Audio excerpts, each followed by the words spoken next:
together in thy name, do most humbly beseech thee to send down thy heavenly wisdom from above, to direct and guide us in all our consultations. And grant that, we having thy fear always before our eyes, and laying aside all private interests, prejudices, and partial affections, the result of all our counsels may be to the glory of thy blessed name, the maintenance of true religion and justice, the safety, honor, and happiness of the Queen, the public weal, peace and tranquility of the island, and the uniting and knitting together of the hearts of all persons and estates within the same, in true Christian love and charity, one towards another, through Jesus Christ our Lord. Amen.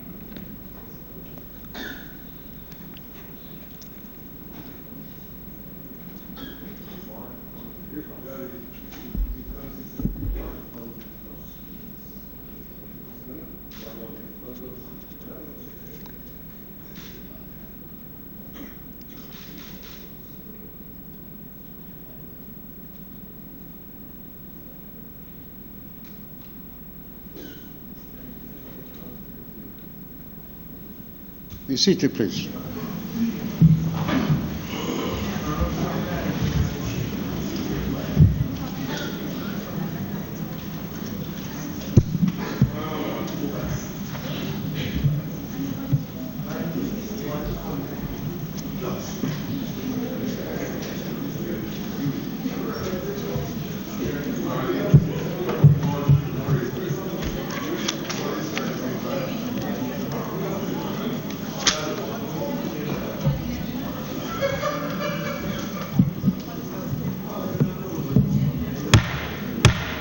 Yes, Honourable Hall now resume his sitting. Call of the roll.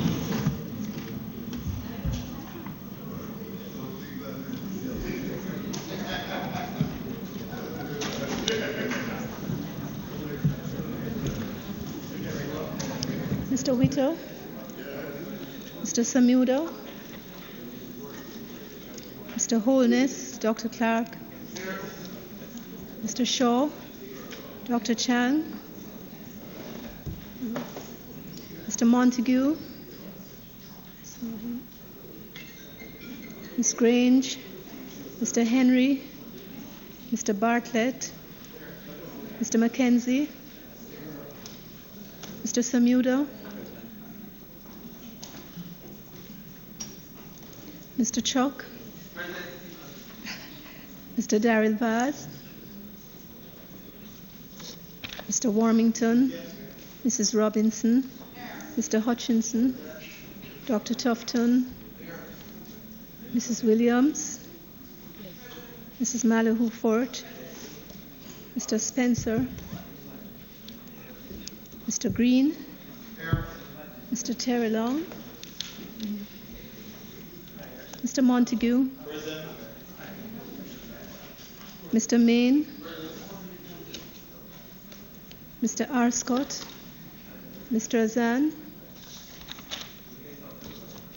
Mr. Brown, Dr. Brown-Burke, Mr. Buchanan, Mr. Bunting, Dr. Campbell, Mr. Leslie Campbell, Mr. Clarke,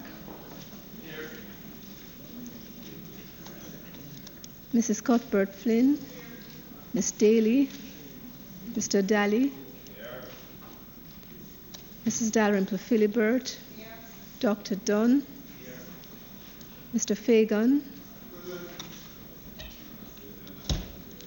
Dr. Ferguson, Mr. Golding, Dr. Guy, Miss Hannah, Mr. Hales, Mrs. Holness,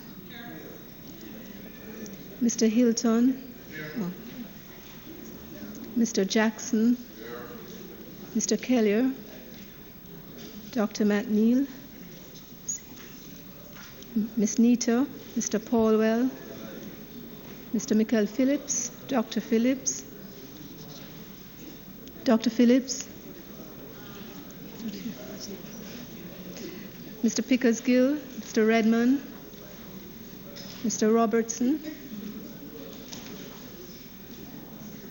Mr. Robinson, Mr. Michael Stewart, Reverend Thwaites, Mr. Dwayne Vaz, Dr. Wheatley, Mr. Wright. Anybody?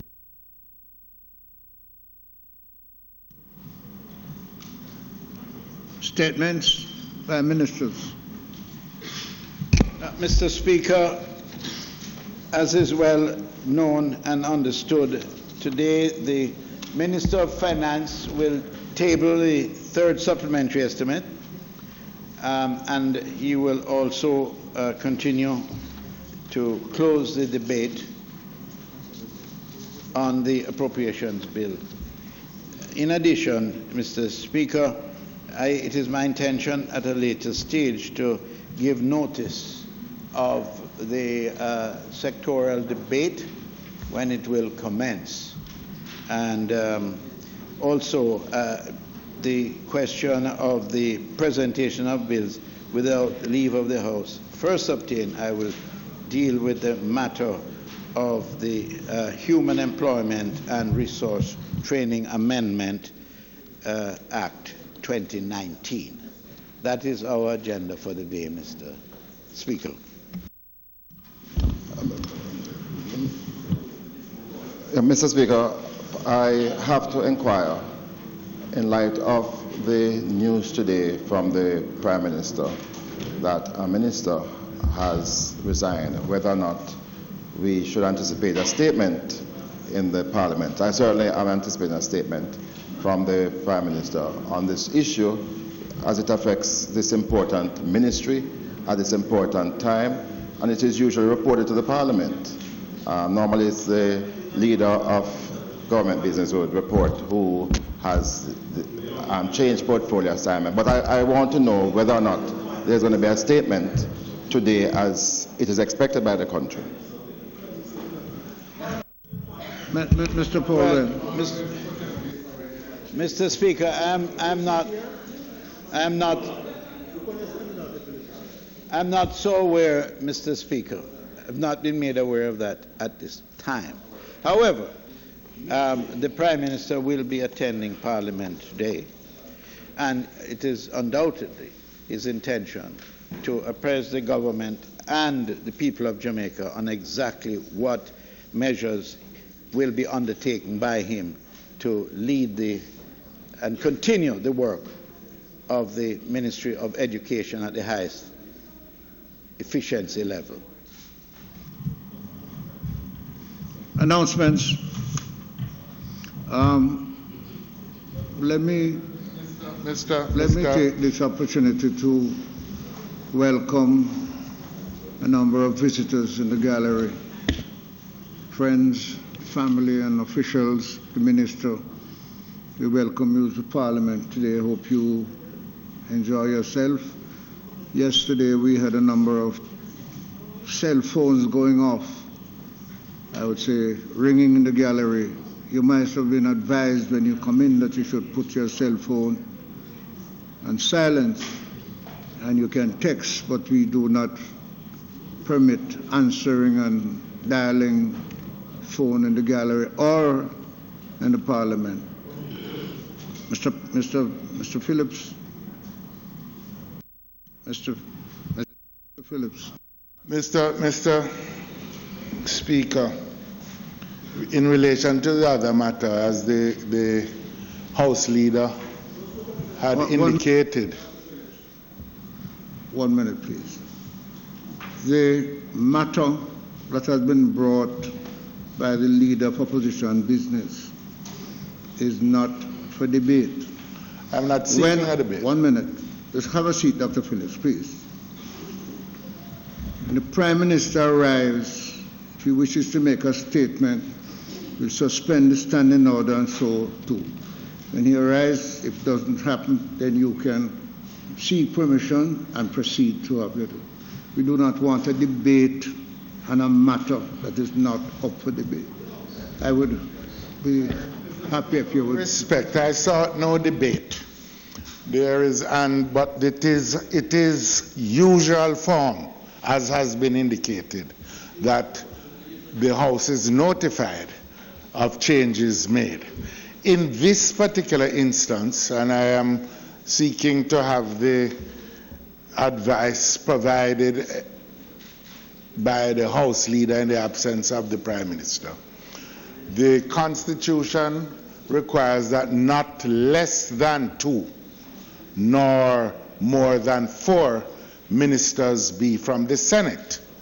My understanding is that the minister who has Dr. Phillips. Mr. Speaker, I would like Dr. to Phillips. inquire. I would like to inquire whether or not the constitutional provisions Dr. Phillips, you are knowledge and of your position. I am calling Mr. you. Speaker, I'm calling you, Dr. Mr. Phillips. Speaker, I quite frankly I am find asking your you to interruptions to be unparliamentary and disrespectful to the Parliament.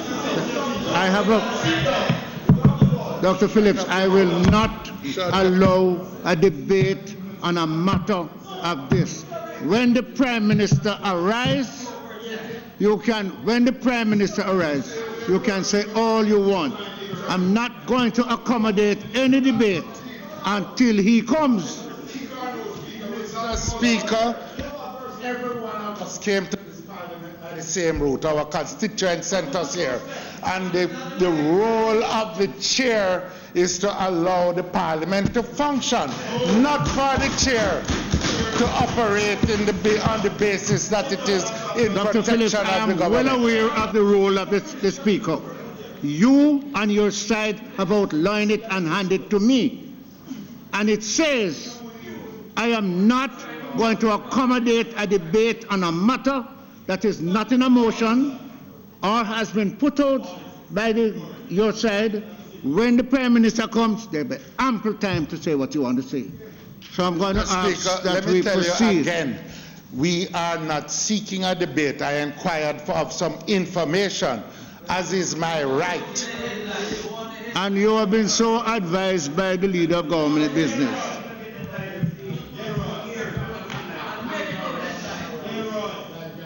Bills brought from the Senate. Sorry, announcements. Order, please. Order, please. Laid on the table of the House today are the following.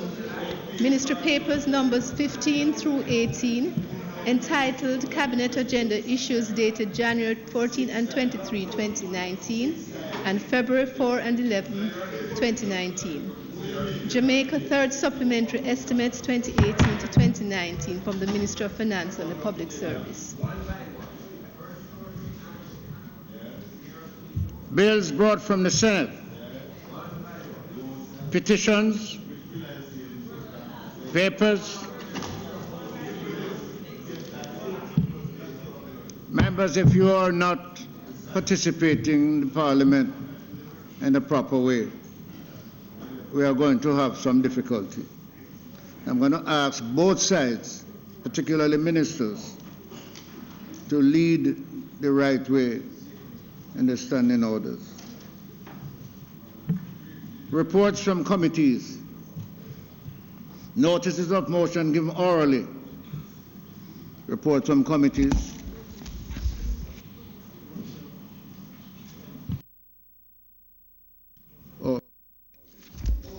Notices of motion given orally. Yes. Mr. Speaker, on behalf of the Minister of National Security, I beg to give notice that at the next meeting of the House, he will move the following resolution. Be it resolved that this Honourable House of Representatives approve the plans and programs being pursued by the government in respect of ministries which were not included in the debate on the appropriations bill, and further approve the policy projections as announced by the financial year, for the financial year 2019-2020.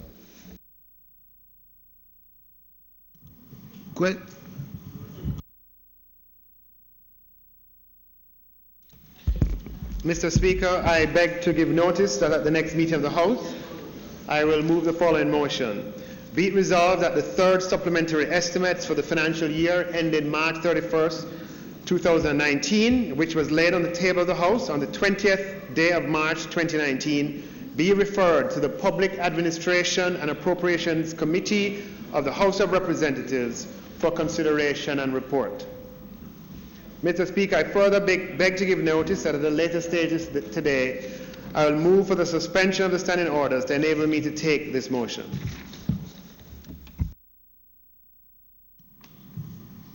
Questions and answers to questions.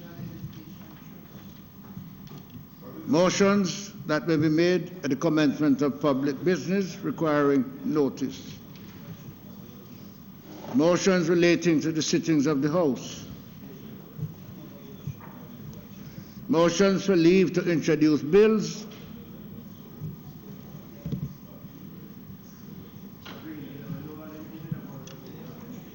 Presentation of bills without leave of the House first obtained. Mr. Speaker, I now move to introduce and have read a first time a bill shortly entitled the Human Employment and Resource Training Amendment Act 2019. A bill shortly entitled the Human Employment Resource Training Amendment Act 2019, read a first time.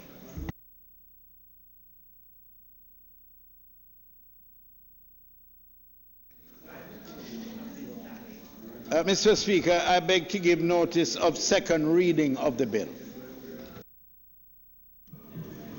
Minister Williams.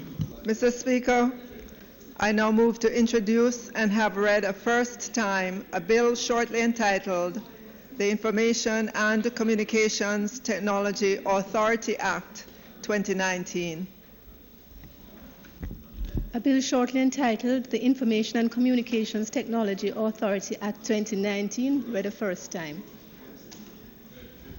Mr. Speaker, I beg to give notice of second reading of the bill.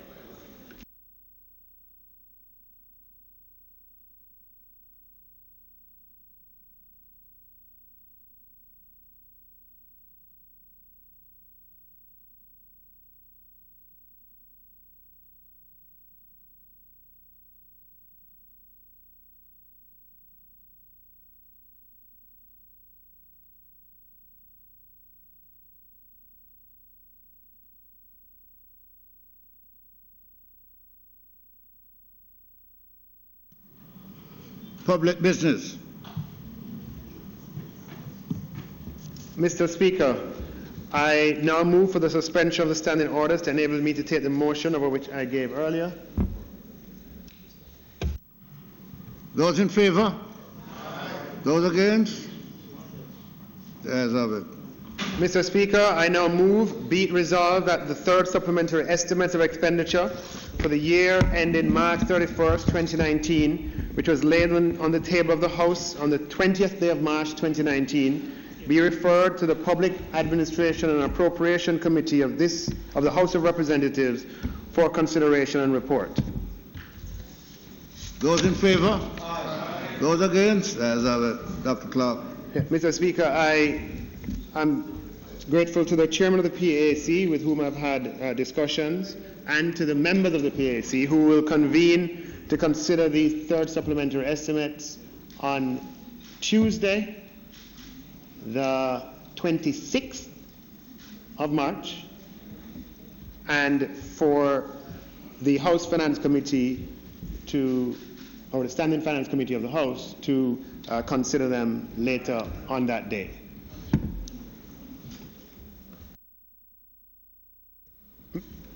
Mr. Speaker, I now ask that with respect to the Appropriation Act 2019, that we conclude debate on the bill and then ask that it be read a second time.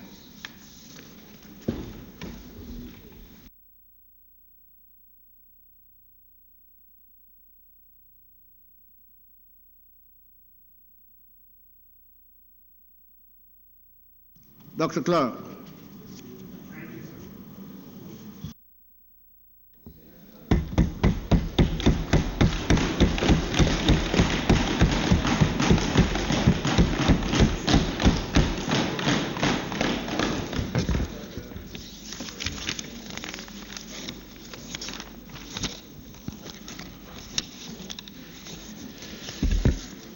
Mr. Speaker, I rise to give the closing contribution to the debate on appropriation bill for 2019. I once again, Mr. Speaker, thank the staff of the Ministry of Finance and the Public Service and for the agencies in the Ministry of the Public Service for their commitment and dedication to their jobs and for the excellence in the performance of their duties. I thank the advisory and administrative staff in my office, and I thank those from my constituency who are here to support, and others who we work with at the Ministry of Finance. Thanks to the Prime Minister, to the Leader of the Opposition, and to the Opposition spokesperson on finance for their contributions to the 2019-2020 budget. We learned during the course of that budget debate that the opposition spokesman on finance has missed his calling. He deserves a recording contract under the name of Marky G. My advice, however, is that he should stick to the singing.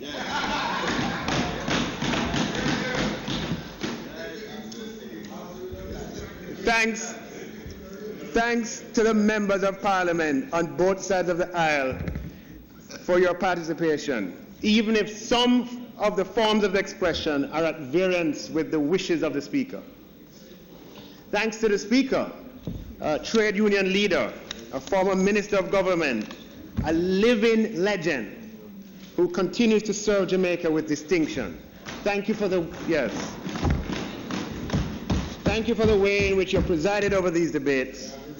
And I have a feeling I might need your help today. No. Huh? No, I'm just Thanks once again to the outstanding parliamentary staff for your usual professional service. Thanks to members of the media and civil society for your participation in this debate and for making your voices heard in print, social, and electronic media. My presentation in this closing budget presentation will begin with a summary of the budget, followed by addressing certain inaccuracies which I'll characterize as misguided from the opposition, addressing other comments, incorporation of some of the suggestions made, and I'll end with some concluding remarks. Mr. Speaker, Jamaica is fortunate to have a robust and vibrant democracy.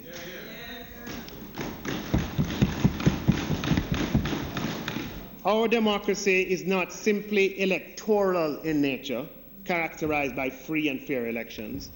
Our electoral democracy is complemented with the institutions of a free media, an independent judiciary, and a custom of abiding by the rule of law. This collection of institutions has provided Jamaica with a liberal democracy that is one of our most valued inheritances.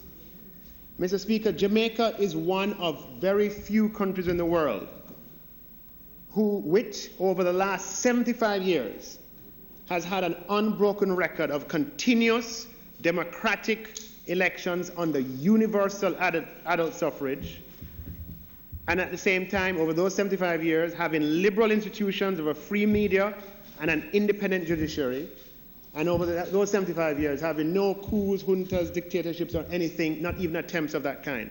We belong, Mr. Speaker, to a very, very special and small group of no more than 20 countries out of 200 in the world who can make those simultaneous claims over the last 75 years.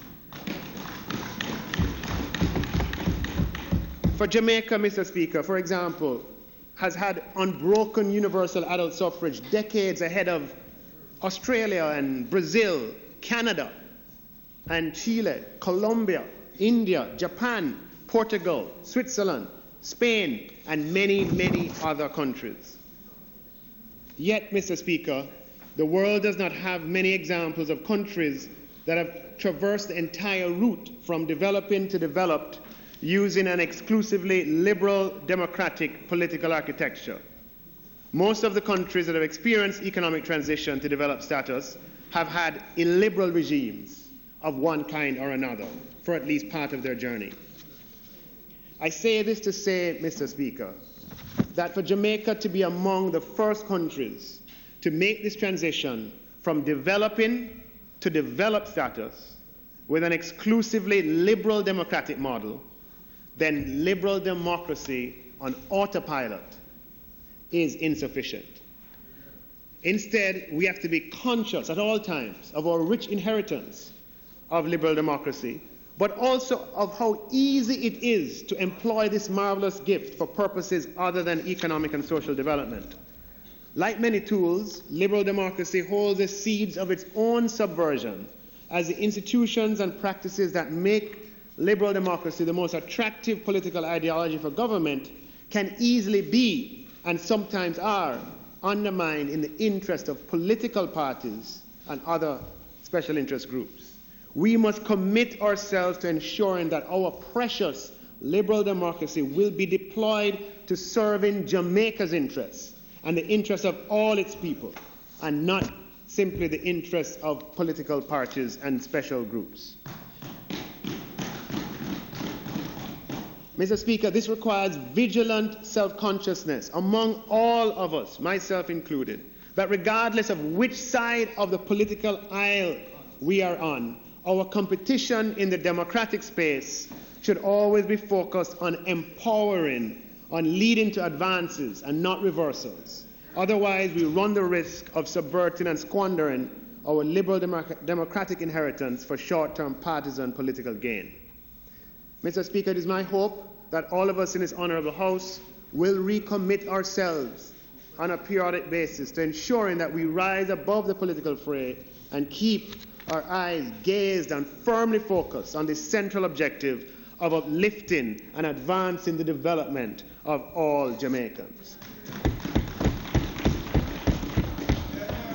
Mr. Speaker, Jamaica is experiencing the best economic times of any period in the last 50 years. Mr. Speaker, things are by no means perfect, as the Prime Minister said yesterday, but based on objective data, we have not had this alignment of economic variables in 50 years. Indulge me to repeat a summary of the variables I pointed to in my budget presentation. We have had low and stable inflation for 4 years and among the lowest inflation rates in our history as an independent country. Domestic interest rates are at levels never seen before in Jamaica and will head lower with the changes introduced in this budget. Jamaica has enjoyed 15 consecutive quarters of economic growth, and based on PIOJ forecasts, this record is set to stretch to 16, which is the longest unbroken stretch of quarterly economic growth since we started measuring growth quarterly in 1997. Jamaica's debt to GDP at 96% is the lowest it has been in almost 20 years. Our credit rating at the highest level in 10 years, and our growth rate projected of 1.9% for this year, though it leaves room for improvement, represents the highest growth rate Jamaica has experienced in 12 years. We have more people employed in Jamaica today than at any point in our history. And our contract with you is that we will manage the economy in a way that encourages investment and expansion that delivers jobs for the people of Jamaica. I have said it before, and I will say it again. Jamaica is moving in the right direction. It is in this context that I presented a budget that emphasized a simultaneous pursuit of economic independence, economic opportunity for all, and protection of the vulnerable. And it's in the context of these three policy pillars that this government is set on delivering growth with equity. I presented the case, Mr. Speaker, that we have the capacity and the duty to pursue both objectives simultaneously because the achievement of one directly reinforces the prospects for achieving the other. I will quickly summarize, Mr. Speaker, the main features of the 1920 budget. I outlined our strategy of protecting the vulnerable with a substantial increase in our major social safety net programs from $16 billion this year to $20 billion in 2019-20, an increase of 25%. This larger allocation increases PATH cash grants by 16%, PATH examination support by 50%, PATH transportation, which now includes children at the early childhood level, a massive increase of 90%. Mr. Speaker, the cumulative increases in allocation to school transportation and school feeding since this government came to office is over 70% to date. And the cumulative increases in cash grants to help the most needy in our society has increased since this government came to office by between 45 and 55%. We have allocated $558 million to the Poverty Reduction Program, an increase of 174%. Mr. Speaker, we are funding an innovative social housing program to upgrade tenement yards and provide housing for the indigent, and we have allocated the substantial amount of $1 billion. So, Marky G, you can tell the children that Santa is coming to the ghetto.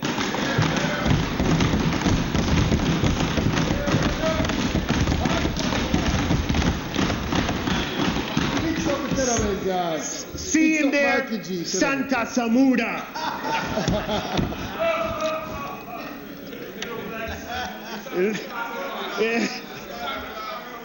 We are funding a targeted program to upgrade sanitation, water, and electricity infrastructure in several economically and socially volatile communities and allocated more than $2 billion, Mr. Speaker. Mr. Speaker, national security is of universal concern to every Jamaican. We have allocated the largest capital budget for national security in Jamaica's history, a total of $20 billion, an increase of 62% or $7.5 billion over last year. And this increased expenditure will fund renovation of 60 police stations for $1 billion. The Prime Minister spoke yesterday, a renovation of another 100 police stations through NHT, $1.8 billion for 1,000 police cars, $11.8 billion to protect our borders. Mr. Speaker, this substantial increase on security means more mobility, more patrols, more efficiency, less opportunity for criminals, and a safer society for our people. Mr. Speaker, there are also considerable increases for rural infrastructure. Agriculture is the lifeline of rural Jamaica. When agriculture grows, Jamaica grows. Mr. Speaker, there's a direct link between agricultural vitality and reduction in poverty levels. So, Marky G, Santa is not just going to the ghetto. Santa coming country too. See him there? Santa Shaw, Santa Hutchinson.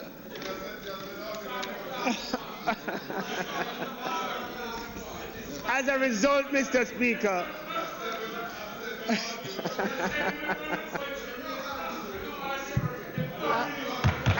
Mr. Speaker, we have allocated $800 million approximately to rural water, which is 8 times more than we allocated this year, for 280 storage tanks, drainage, guttering. Water will transform those communities. $750 million to rehabilitate 1,000 kilometers of rural farm roads, which will increase the efficiency of the supply chain. $1.1 billion to irrigation in Essex Valley and Pedro Plains. Mr. Speaker, the budget also includes projects designed to bring forward this new and modern Jamaica we all want. Among these include the work towards a new Parliament building, a new recreational park for the parish of St. James, and the 110-kilometer South Coast Highway project. The budget introduces measures for the first time designed to stimulate innovation, including direct budgetary support for research and development at the tertiary level, and a new $200 million sidecar fund to finance early-stage angel co-investing. For decades, Mr. Speaker, payments on student loans were applied to penalties and interest first, and then to outstanding balances. This made it difficult for students and past students to service loans.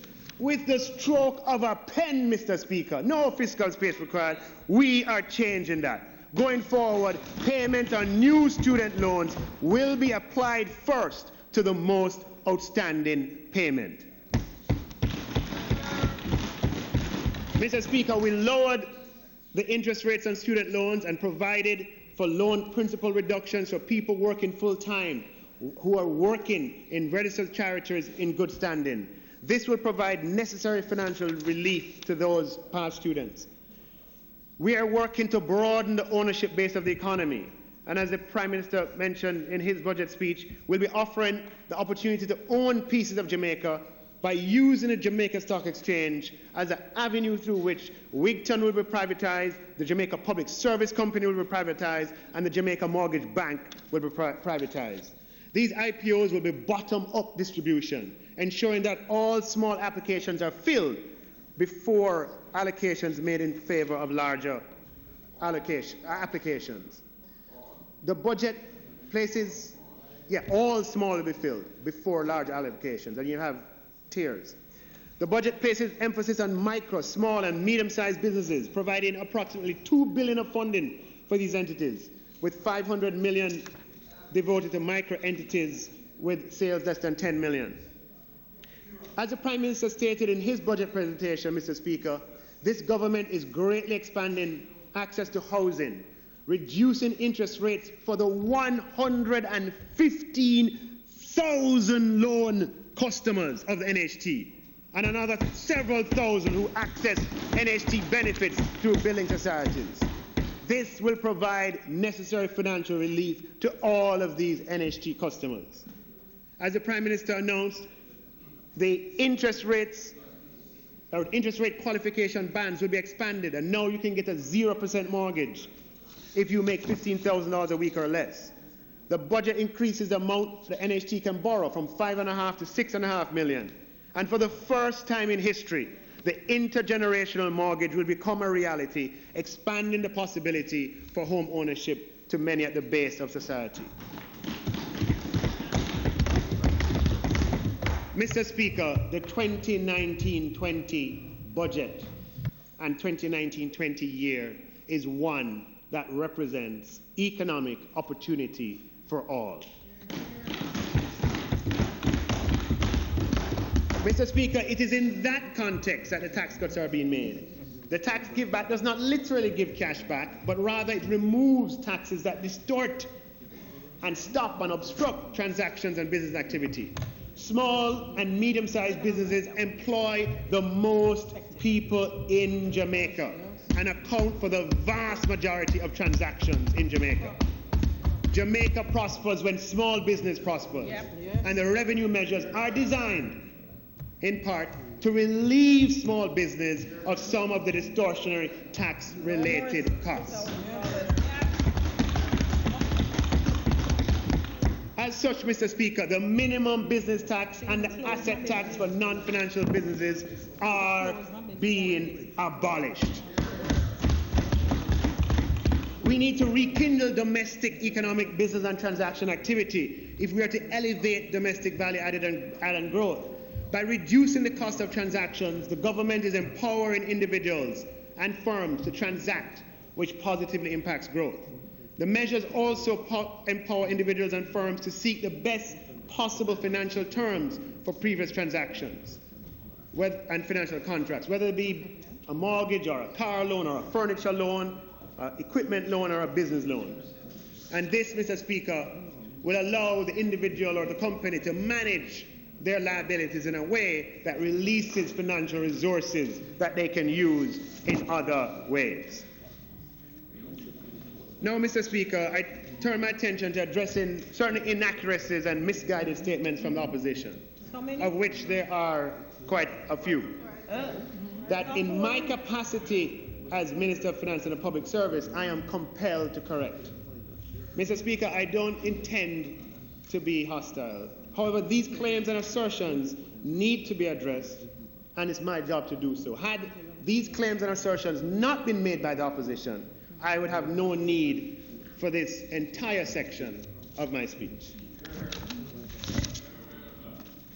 Mr. Speaker, one of the more unfortunate assertions in the presentation of the opposition spokesman on finance was to challenge the fact that Jamaica has had 15 unbroken consecutive quarters of economic growth, soon to be 16 if PIOJ projections prove accurate.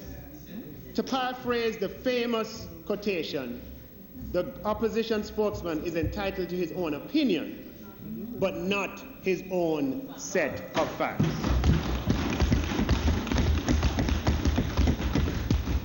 Here is a report from Staten, Mr. Speaker. Here it is, there it is, you can see it. Quarterly gross domestic product report, September 2018. That shows 15 consecutive quarters of economic growth along with the rate of growth for each quarter on page 14. Now bring it up. If you can read it, Mr. Speaker, let us count. Quarter 3, 2018, 1. Quarter 2, 2018, 2. Quarter 1, 2018, 3. Quarter 4, 2017, 4. All of them. 5, 6, 7, all the way. 15 consecutive quarters of economic growth. The member is entitled to his opinion, but not his own set of facts. Mr. Speaker, this is the longest period of quarterly economic growth that Jamaica has experienced since we started measuring growth in 1997. That is another fact. I suspect that those who assisted the opposition spokesman in the presentation of his, they looked at it's a miss, you didn't use the right table, Marky G. Here's the thing, Marky G, here's it.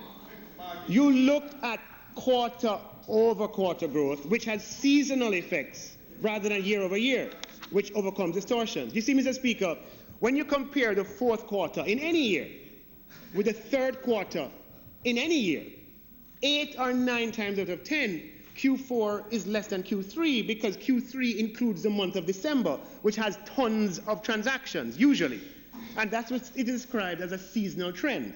As a result, when we talk about quarterly growth, we're interested in quarter 4 GDP growth this year compared with quarter 4 GDP growth last year.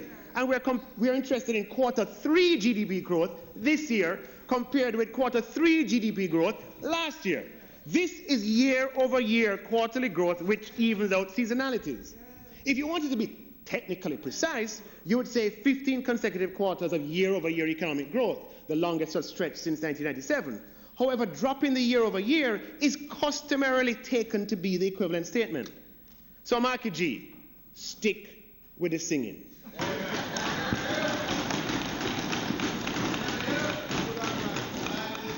The opposition spokesman spent time advancing a narrative that the growth outturn in the current period is less than was originally forecast in 2013.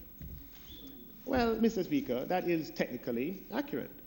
But what the opposition spokesman conveniently did not mention is that the growth projections made in 2013 for 2014, just a year later, and for 2015, just 2 years later, underperformed much more significantly. The projected 2014 was 1.4%. Do you know what the actual performance was? 0.2%. The projected growth in 2015 was 1.8%. You know what the performance was? 1%. Growth thrives on momentum. So if you did not meet your own 2013 projections in 2014, and you did not meet your own 2013 projections in 2015, do you magically expect that those same 2013 projections are going to be met in 2016? And Mr. Speaker, 4 years after. And Mr. Speaker, I mentioned this in the context of the prior administration's track record of underperforming with respect to capital expenditure, which is one of the key influencers of growth, future growth outcomes. Let me remind this House that when the last administration entered into the extended fund facility with the IMF, they forecasted capital expenditure of $41 billion in 2013-14. What was the actual capital expenditure? $37 billion, almost 10% less than budgeted. In 2014-15, they forecasted capital expenditure of $54 billion. Do you know what the actual capital expenditure was? It was $23 billion, or 57% less than budgeted, less than half. Mr. Speaker, they forecasted capital expenditure of $71 billion in 2015-16. What was the actual expenditure? $33 billion, almost 40% less than budgeted. Now you understand what the Prime Minister was saying yesterday with the South Coast Highway, all right? No, Mr. Speaker, in the same 2013 agreement, they forecasted total capex of $166 billion for 2013-14, 14-15, and 15-16 combined, and they managed to do 44% less than budgeted.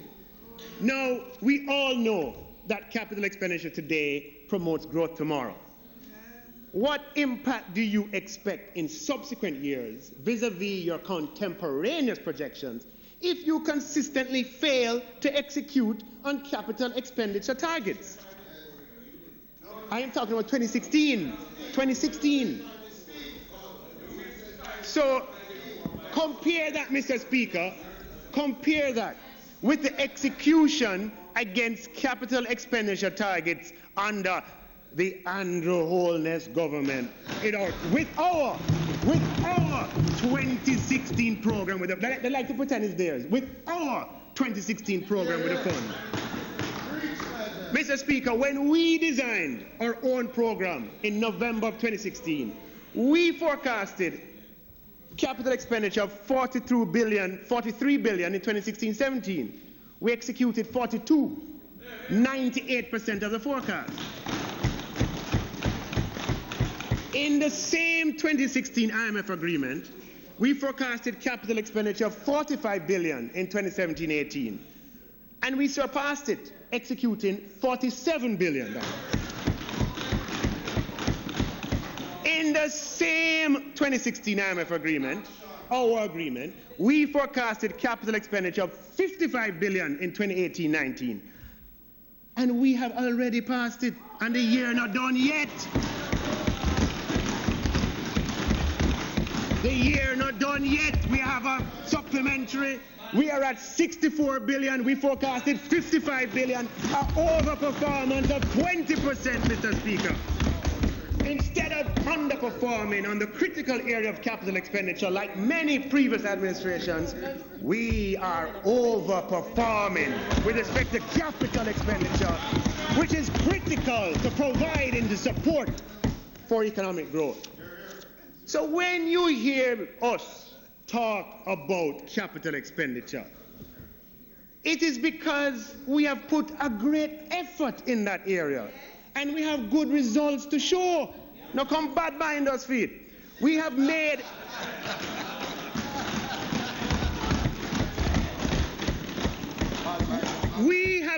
capital expenditure a priority. Our overperformance did not happen by accident. At the end of the first quarter of this year, I was on record telling anybody who would listen that for the first time in nearly 12 years, we were running ahead of our capital expenditure targets after Q1, and I believe after Q2 as well. So, Mr. Speaker,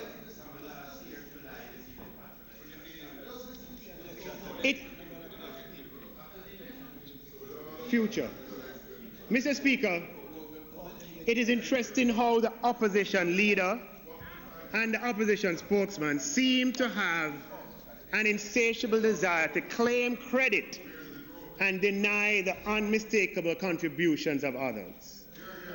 And I have to mention it, Mr. Speaker, in light of the presentations. The logic escapes me in light of the overwhelming public evidence to the contrary. The Prime Minister touched on it yesterday, but allow me to ask a few simple questions. Where would Jamaica be, and what would the fiscal accounts of Jamaica been like if the Bruce Golding administration had not divested Air Jamaica, which had accumulated approximately $1.5 billion in debt and was losing billions annually? Where would Jamaica be, and what would the fiscal accounts of Jamaica be like if the Bruce Golding administration had not divested 5 loss-making sugar factories that were losing billions on an annual basis? Mr. Speaker, where would Jamaica be, and what would the fiscal accounts of Jamaica be like if the Honourable Shaw had not conceptualized, negotiated, and successfully completed the first ever debt exchange, which many critics say couldn't work? Where would Jamaica be, and what would our fiscal accounts be like if the Honourable Shaw did not discontinue the disastrous policy of avoiding cheaper multilateral loans in favor of higher market credit? And where would Jamaica be? What would the fiscal accounts of Jamaica be if the Bruce Golding administration had not turned to the IMF and begun the structural adjustment program? Where did the public sector reform? Where did the public sector reform gestate, if not in the Public Sector Rationalization Report Commission, commissioned and completed under the Bruce Golding administration? How would public pension reform, so crucial to fiscal sustainability, have been achieved if it did not have a beginning? We're not denying that, but it had a beginning. Mr. Speaker, how would the reform of the Bank of Jamaica accomplished in 2014 and 2015 be achieved if it did not begin at some point? I served on the board of the BOJ, and I can attest to the fact that the policy began under the 2010 IMF standby agreement. The fiscal responsibility framework also began under the Bruce Golding administration, which was strengthened under the Simpson-Miller administration, and hopefully we can work together to strengthen it further. Dr. Clarke, your time for speaking has expired. The Leader of Government Business will seek to an extension. Mr. Speaker, I move that the member's time be extended sufficient to enable him to complete his presentation. Those in favour? Those against? As Dr. Clarke. No, Mr. Speaker, it is an undeniable fact that the 2010 IMF agreement collapsed, and that this collapse had consequences. It was not our truth all the way through. However, to attempt to deny the significant policy advances made by the Bruce Golding administration of 2007 to 2011, and to advance a narrative that suggests that the world began in 2013, is to disregard the facts and not give credit where credit is due. No, I'll give you an example. Here it is. Even the claim by the opposition spokesperson on finance, that was made earlier, and it was corrected last year, and he came back and made it again, that the previous administration, or he implied it, was solely responsible for the emergence of Tax Administration Jamaica as an executive agency, ignores the stubborn fact, facts are stubborn things, that the Bruce Golding administration launched a tax reform program in 2009 that led to TAJ being established as a semi-autonomous revenue authority in May 2011, with the next step clearly articulated as becoming an executive agency.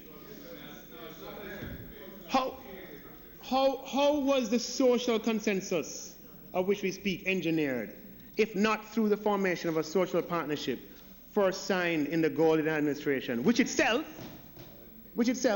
benefited from the kernel called ACON that sprang informally in the mid-1990s? What was the impact on the consensus that later emerged of then Prime Minister Andrew Holness in December 2011, telling a mass meeting of 20,000 or thereabouts in Mandeville Square in full glare of all media that bitter medicine would come? Once the new Prime Minister Simpson-Miller got up to speed with the reality she confronted, the wicket had been laid. The then opposition, by virtue of Prime Minister Holness's honesty and frankness, had already committed itself.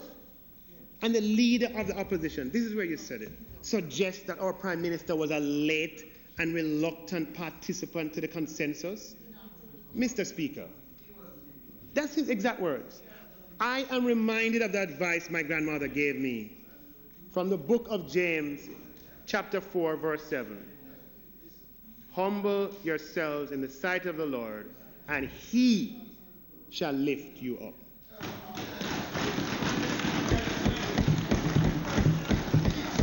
Mr. Speaker, that is advice that we can all benefit from. All. The facts, Mr. Speaker, that Prime Minister Holness was at the start of the consensus, even while other elements on the opposing side were still in denial.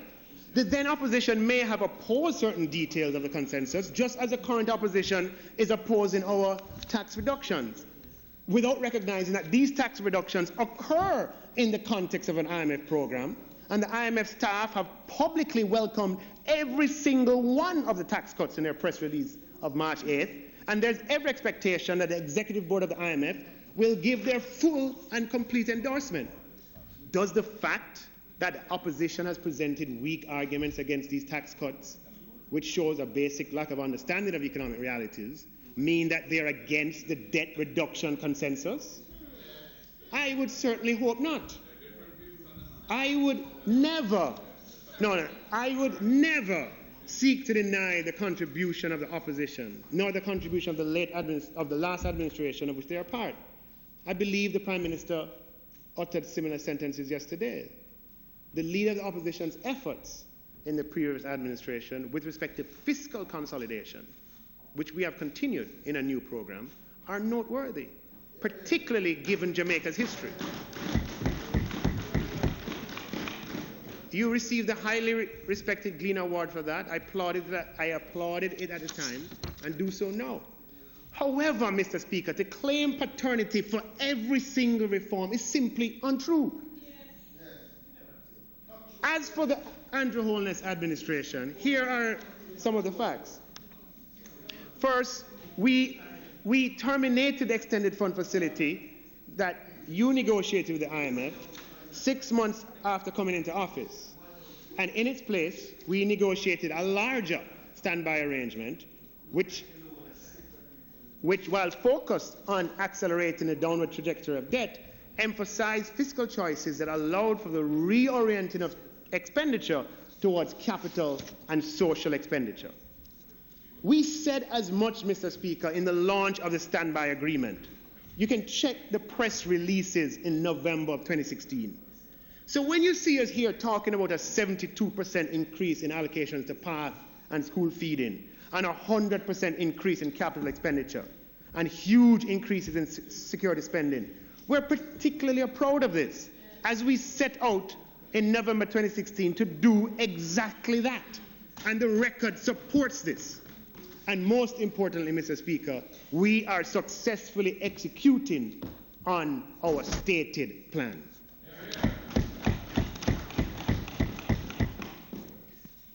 Another unfortunate claim from the opposition spokesman, Mr. Speaker, was that, an incredulous claim, was that the Petrocrete debt buyback is the reason that we are a year early on our 2020 debt reduction trajectory. And this claim is made without any supporting data whatsoever. Here's self-evident. You need to look no further. And if you have the humility to just listen to data, okay? You need to look no further than... Okay, you need to look no further... Order, please. Marky G. At a high level of 10 to 10. You better keep quiet. You need to look no further than the November 2016 agreement between the government of Jamaica and the IMF on page 28 to see that at that time, in November 2016, 1 full year after Petrocrete, the IMF and the government of Jamaica were projecting a debt to GDP ratio of 96% being attained only in March 2020. That's just a fact. It's there, page 28 in November 2016. Even after, so the fact that we attained it in March 2019 is due to many factors, including good debt liability management by the technical team.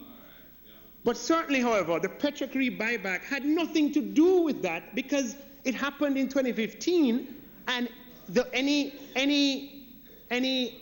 gains from that would have been included in the projections of November 2016 by the IMF and by the government of Jamaica. So when you make these claims without any support whatsoever, I'm giving you the support to say that the claims are just, vacuous. Jamaica has bettered the November 2016 IMF projections under the precautionary standby agreement, Mr. Speaker. We have lowered debt faster than the IMF projected at the start of the standby agreement in 2016, and we have achieved in March 2019 that which was originally projected to be achieved by March 2020.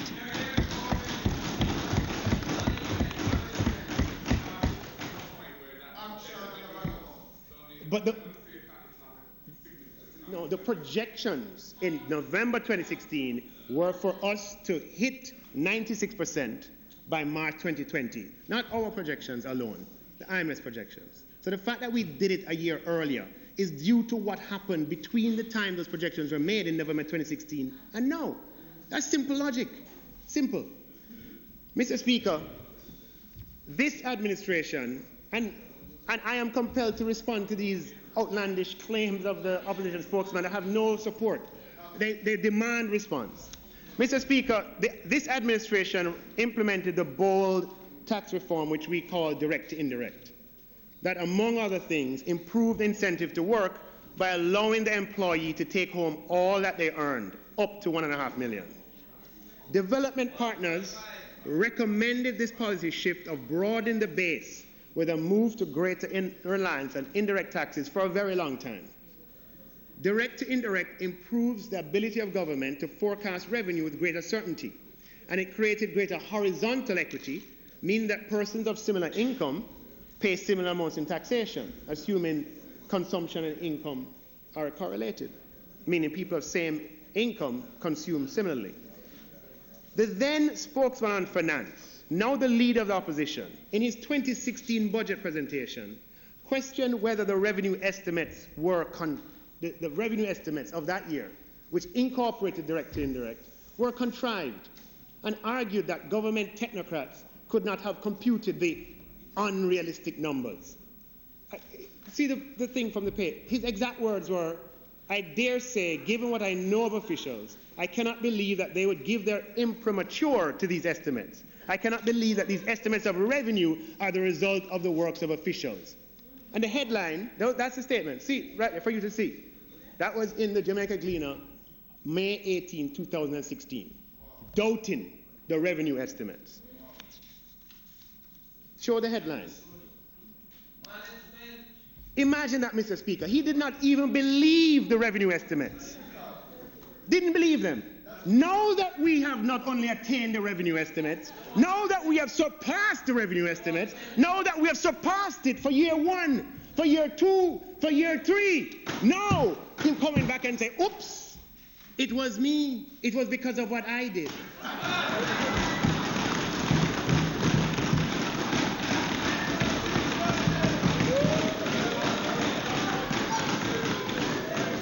Be consistent. He called the revenue estimates politically contrived. See there, May 18, 2016. And now that we're performing, now that revenue is way ahead of target in saying it is. He probably did not understand then and seems not to understand now. Mr. Speaker, on a point of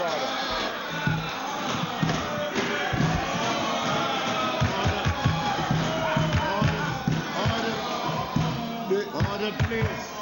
Dr. Phillips. Where Dr. in the discussion of these estimates have I questioned the revenue estimates? If the minister should cite that, please. My point, Mr. Speaker.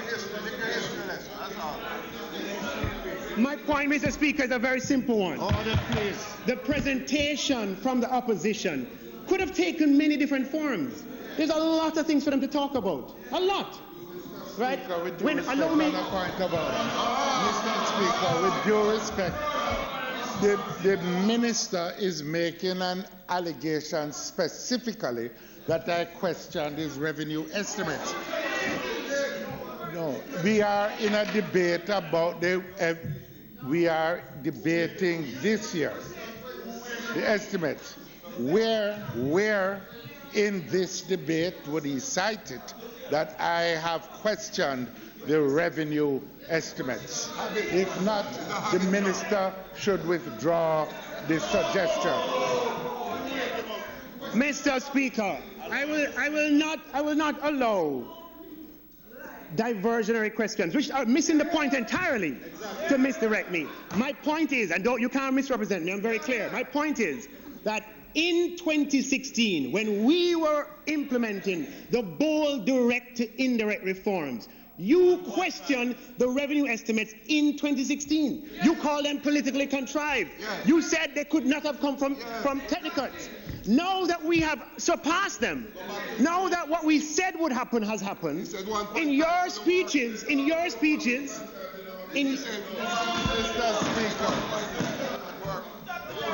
Speaker, I made one speech. Not two. And if the member can't cite the specific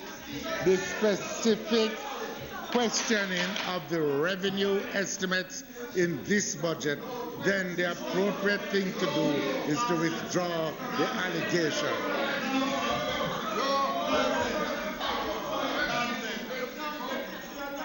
Mr. Speaker, no.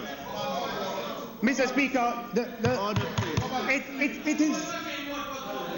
it is a time. It's time that we elevate this. Dr. Clarke.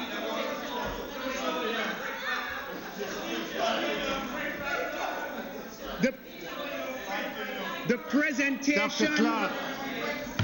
Order, please do not disturb the member. Dr. Clarke, please address the speaker. The presentation of the opposition, Order, Mr. Speaker, please. is filled with references that would, in this year, that would seek to claim credit for the revenue overperformance. We hear that with our own ears. It's written in black and white. And that's what I'm alluding to. Mr. Speaker.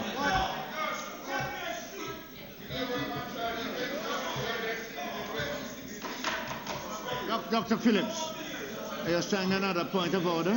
Yes, sir. Could you allow state of order?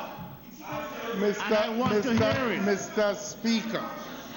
Go ahead, Dr. Phillips. Order, please. Go ahead, Dr. Phillips. Mr. Speaker. Wait, Dr. Phillips, wait.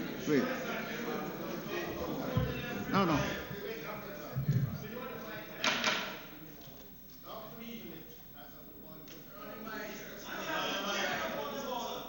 Dr. Phillips has a point of order. Allow him to state his point of order. And I will decide whether it's a point of order. And then Dr. Clarke will proceed to answer. Dr. Phillips. Minister. Dr. Phillips, state your point of order. Mr. Speaker.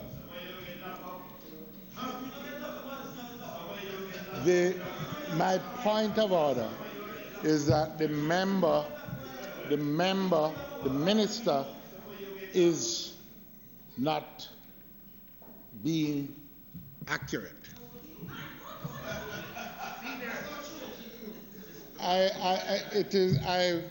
The member makes an allegation.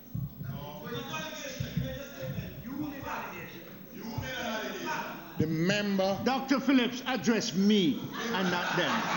The member has made an allegation that I have questioned his revenue estimates in the 2019-2020 That is not what I said. Dr. Clarke, have a seat and let him and you'll answer him. He has put on that screen that a headline in relation to 2016, which has no bearing on anything that I said, Mr. Speaker. I do not take kindly to any allegation of untruthfulness on my part. And the member has imputed that I have questioned his revenue estimates. I did no such thing, and he should withdraw. It is an entirely separate question. It is an entirely separate question if the member says that, as has been pointed out, that there were measures put in place by the previous administration which would have assisted, the collection of taxes. But to suggest that I said something which I did not is contrary to the standing orders, and the member should withdraw it. Dr. Clarke, Dr. Clarke. Mr. Speaker, those who have ears have heard. They heard what I said.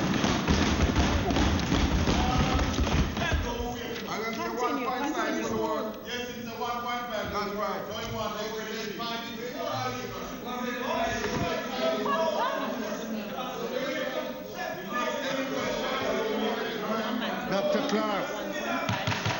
Dr. Clarke. Mr. Speaker, Dr. Clarke.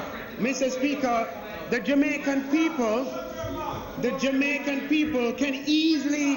Mr. Speaker, I ask the member to withdraw. Dr. Clarke, the Speaker would like to address you. Will you listen? Stand or sit? You can stand. The member is saying that your accusation on this budget is not correct. Mr. Speaker, I said no such thing. I pointed to what he said in May 2016, and I pointed to a reference to the Jamaica Gleaner.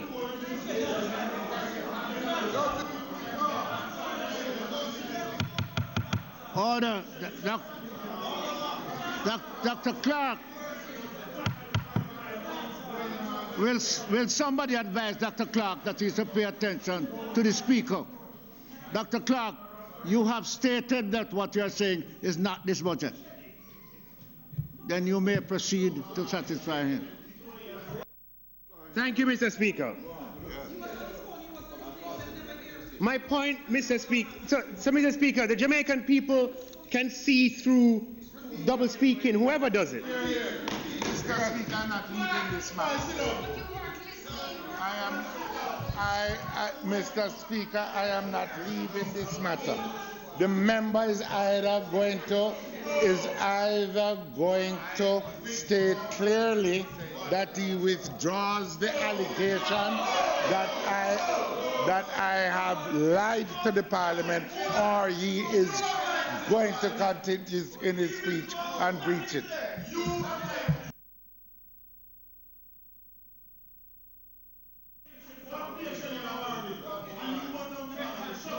Mr. Speaker,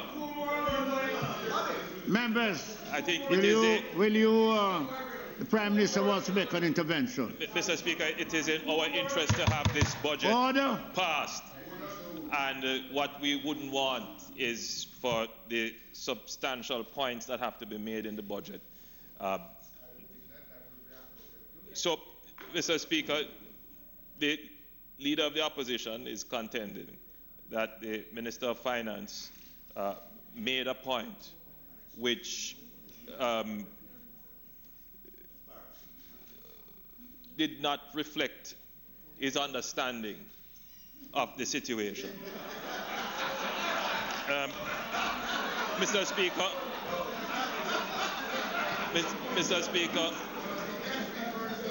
I think the member, the Leader of the Opposition, was quite consumed on his phone when the point was being made. It could solve the issue. Order, please. If the minister's point could be retrieved from Hansard for the benefit of the Leader of the Opposition, after the minister's speech is made, then if it is justified, then you could rule whether or not the point made could be withdrawn. But I believe we must move on with the presentation.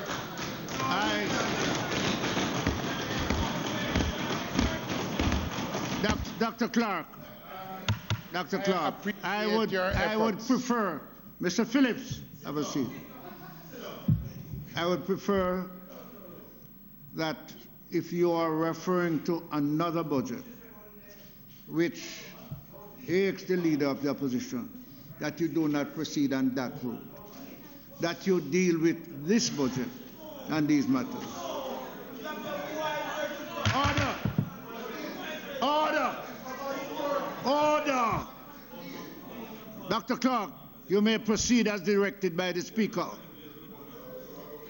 Thank you, Mr. Speaker.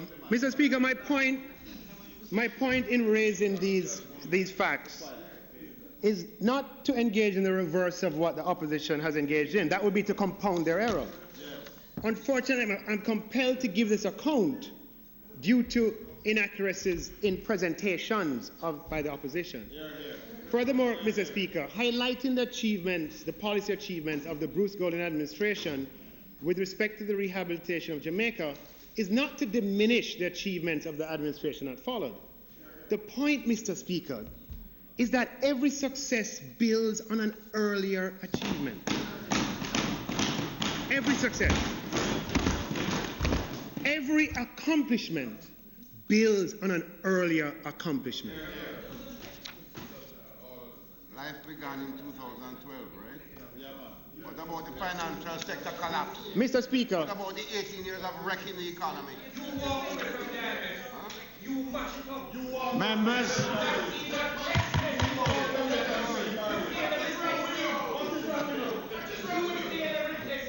Order.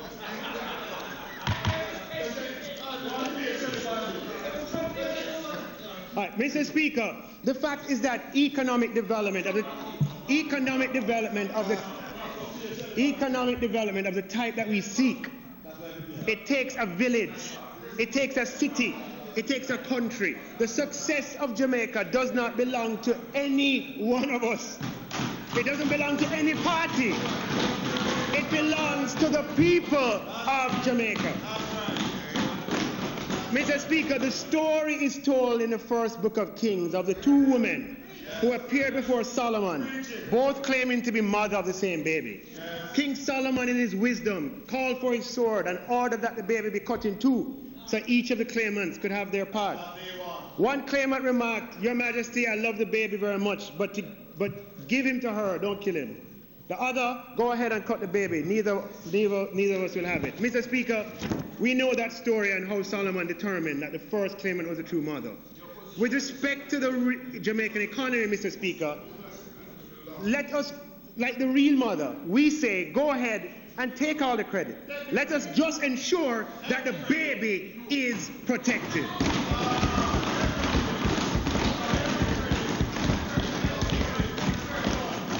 We are more interested in protecting the baby than claiming credit.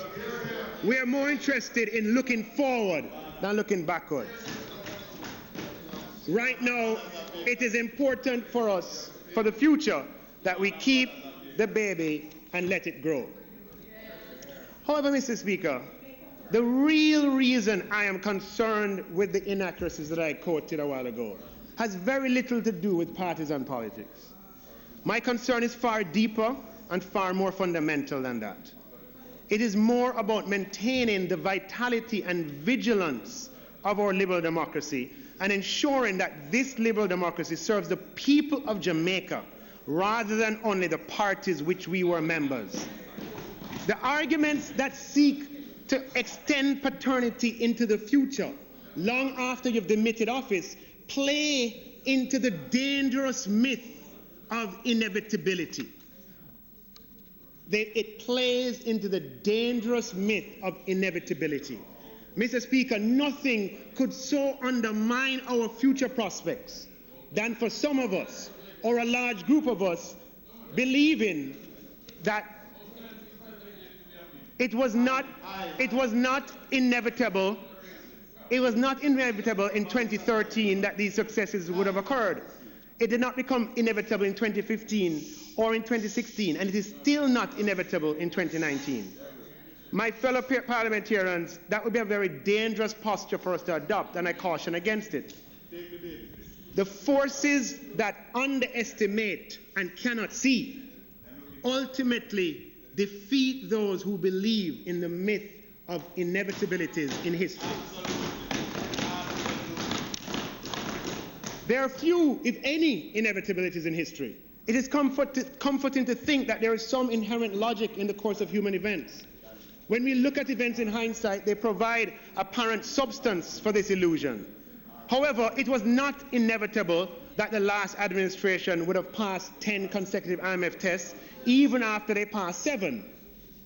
It was not inevitable that the new administration would have continued with the extended fund facility and passed 3 tests under that program. It was not inevitable that the Holiness administration would have entered into its own program with the IMF and extend that relationship for a further 3 years. It was not inevitable that revenue would have overperformed for 3 consecutive years with accelerated debt paydown, allowing for tax reductions. And Mr. Speaker, the future does not hold inevitabilities for us either, irrespective of how well we have performed to date. Belief in deterministic course of events leads to complacency and ultimately to reversal and downfall. As a country, we cannot afford that. Events in human history come into being through the work and the tireless work and advocacy of men and women who remain vigilant and who commit their energies and sometimes their lives to causes that they believe in, along with luck or blessings, as I prefer to believe. Let us not play into the myth of inevitability by using deterministic arguments.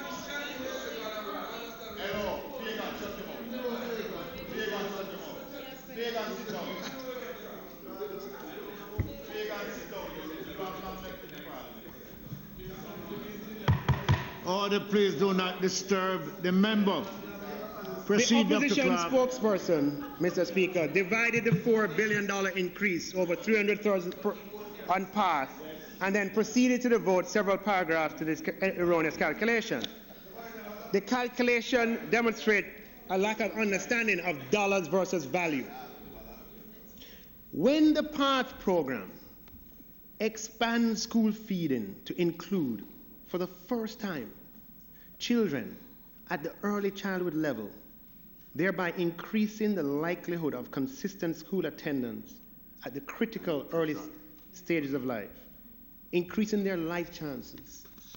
What is the value of that service to that child? What is the value of that service to that child's family? What is the value of that service to society? Can it be measured in dollars? How do you put a value to that? When school transportation is extended to 7,500 children attending 94 schools who do not have school transportation, and now who, to the effort of this government and this budget, will have transportation and therefore attend school, what is the value of that to that child?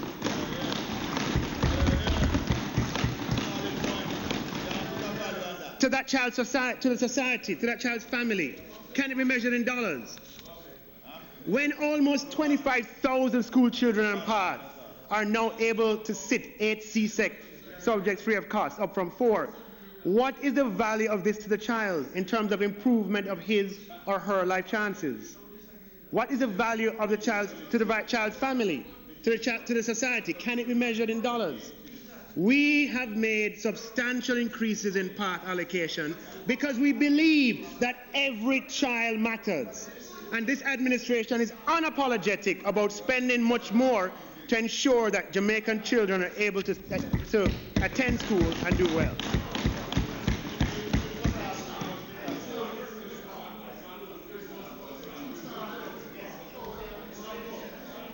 The leader of the opposition in this budget presentation, Mr. Speaker, stated, and I quote, We can all easily agree that some work is better than no work. But when we look closely at employment numbers, what we find is that a significant part attracts very low wages related to primary, other community, social, and personal activities, like window wipers, vending, car washing. We call this a hustling sector in Jamaica. Mr. Speaker, I just want to put up the following quote from Statin's Labour Force Survey in October of 2018. And let me read what it says. October 2018. It says, the occupation group professionals, senior officials, and technicians had the largest increase in employment of 7,800 between October 2018 and October 2017. Of the increase in employment in this group, females accounted for 7,600 persons. The largest change in employment by industry groups was in real estate, renting, and business activities, which increased by 9,700 persons, or 11.9%, moving from 81,700 to 91,400 in October of 2018. Mr. Speaker, that's a fact from Statin, and facts matter. Mr. Speaker,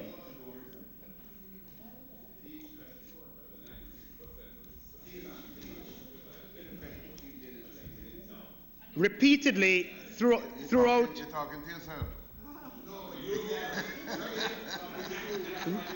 Repeatedly throughout his presentation, the opposition spokesperson referred to easing up people several times. He spoke about ease up. Mr. Speaker, we believe in empowerment. We believe in providing economic opportunity for all that empowers Jamaicans. When you apply the ease up philosophy instead of empowerment philosophy, you don't change circumstances. Instead, the MP, the big man, is still in control. We don't believe in that. We don't want to control anybody. We want to empower. Empowerment leads to permanent freedom. It leads to economic freedom. It leads to financial freedom. It leads to economic independence. Ease up that you propagate leads to economic dependence. Our first national hero, the Right Excellent Marcus Mosiah Garvey, once said, God and nature first made us what we are. And then we, out of our own creative genius, we make ourselves what we want to be. Marcus then said, follow that great law. We follow that law, and we want to empower the people of Jamaica to make themselves who they want to be.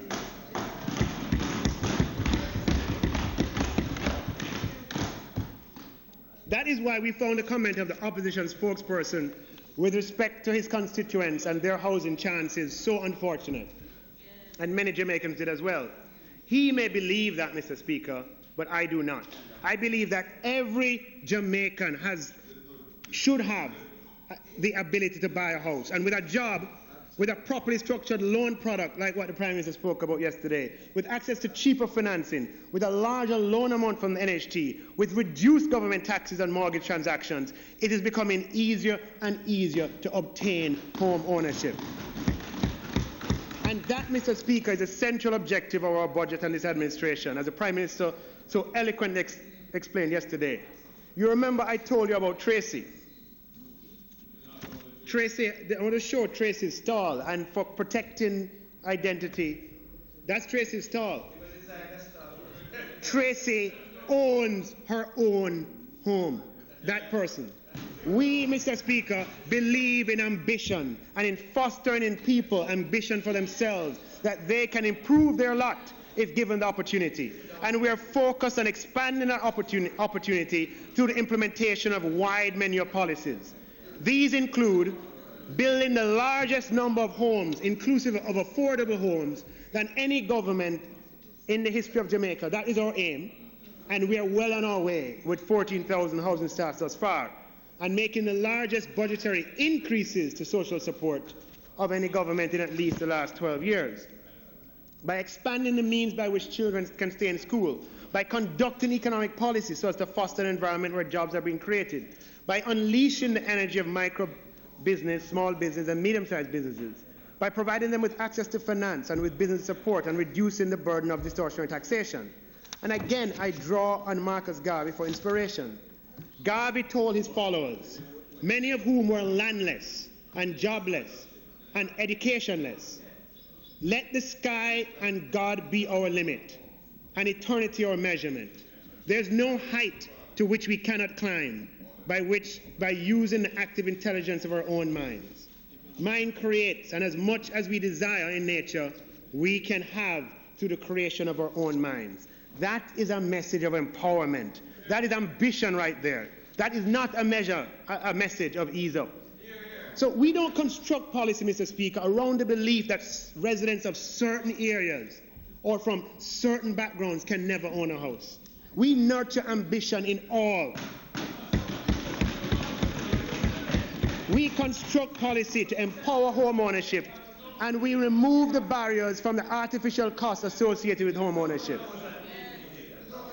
Empowerment, Mr. Speaker, is about increasing knowledge and understanding in society, even if there's risk that such an increase might be to your short-term, such an increase in knowledge and understanding could be to your short-term political disadvantage.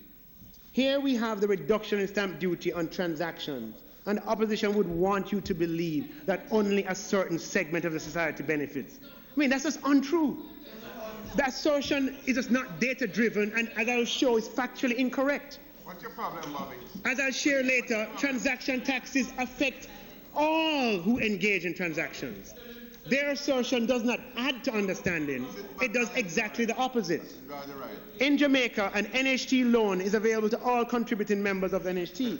All existing contributors are entitled to borrow from the NHT, an amount that they can afford to pay up to a maximum of $6.5 million up to April. At the lowest levels of interest, somebody can borrow $15,000. Someone has $15,000 a week can borrow $6.5 million come April at 0%, which would allow them using no more than 36% of their salary towards a home purchase. And in addition, two contributors can put together. We did not implement the policy of reducing stamp duty on property without looking on the data and seeing where and at what levels transactions are occurring in the society. Prior to the announcement of the stamp duty reduction, I examined the 2018 data on stamp duty on properties of all kinds, and I'll share some of it later. I'll share some of it right now. Mr. Speaker, over 90% of the property transactions in St. Thomas, in Clarendon, and St. Elizabeth during 2018 were under $12 million, which means you could purchase 90% of those properties in those parishes in 2018 exclusively with mortgages provided by the NHT under a joint contribution. Those are everyday Jamaicans, Mr. Speaker.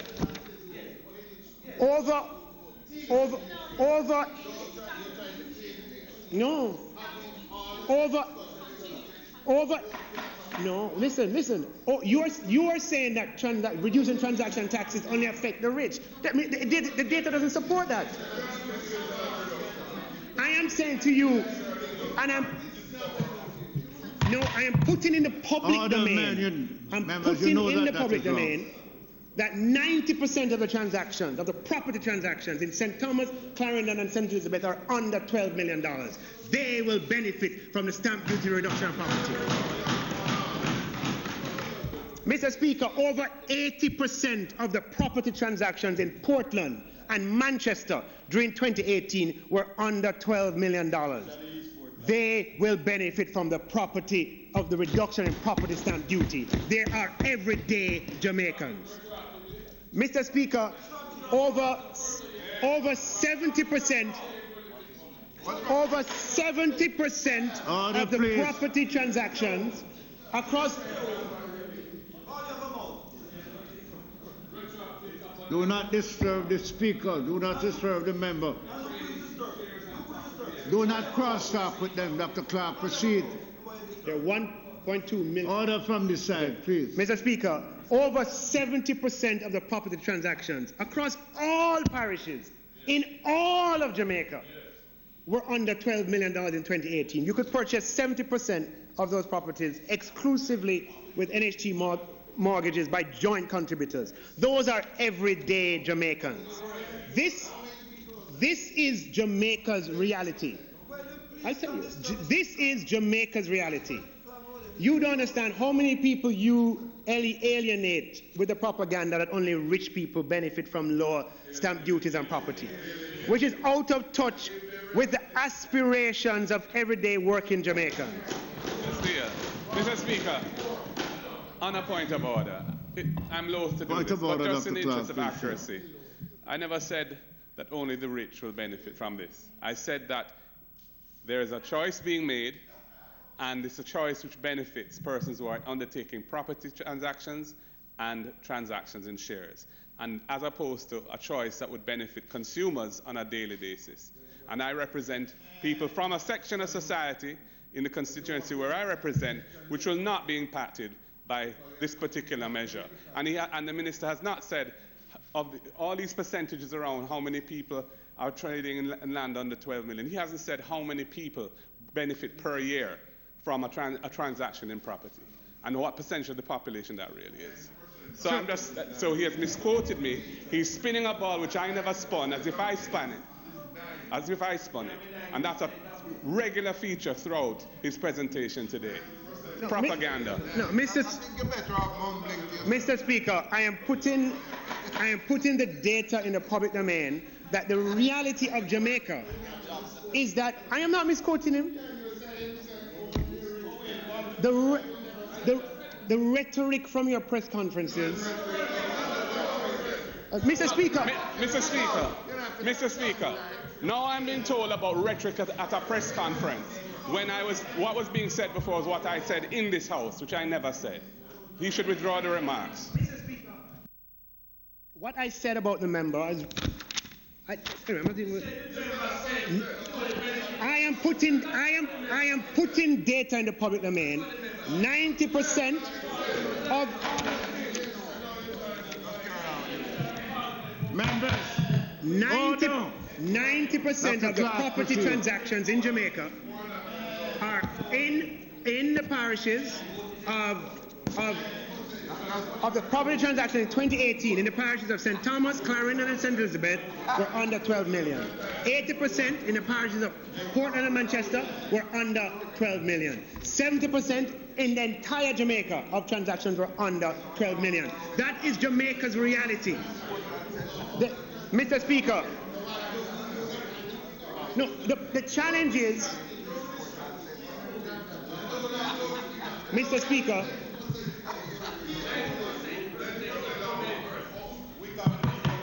Dr. Clarke, proceed. Mr. Speaker, Mr. Speaker, my contention is that with respect to this matter, the opposition is out of touch with the aspirations of everyday Jamaicans. Mr. Speaker, there are 1.25 million people employed in Jamaica. 1.25 approximately. And every single one of them who don't own a home, of which there are hundreds of thousands, would like at some point to own a home or buy a piece of property. Our policy simply makes this possibility a reality for more Jamaicans by removing the distortionary government taxes associated with purchasing a home. Importantly, the policy is also likely to increase the supply of these homes, as well as the NHT. The NHT alone can't build all the homes that are required. And what the understanding that's not been demonstrated is that many families, especially those from rural Jamaica, have a piece of dead left that they share with 3, 4, 5, 6, 7. And aside from the estate transfer tax, the cost of splitting the land up and transferring it to all members of the families has been prohibitive. That's true. Has been prohibitive. And so it lays undeveloped for years, even decades. Under the abolishment of ad valorem stamp duty and the lowering of transaction taxes, those with dead left that doing nothing can make something of that land. Families across Jamaica with dead left are everyday Jamaican households. And again, the opposition has missed the mark with respect to that. There's a Miss K upstairs who is such an example. A piece of land left for her and her sisters has laid unused due to high transaction taxes, which leads to immobility on a massive scale. Everyday Jamaicans. I get the letters, Mr. Speaker, you probably did in your time as well, from police officers, from tradespeople, from small operators. Recently, I received one from an unemployed young lady, unemployed, with a dead leg, and due to her unemployed status, could not afford the transfer tax. Not the estate transfer, but after you do the estate transfer, you have to do other things. So all I want, it's okay to criticize, but don't misrepresent. We want to empower, Mr. Speaker. Okay. We want to empower all of these persons to make their own economic decisions and not to have to rely on writing to the minister for an ease up. We are offering them economic freedom and independence.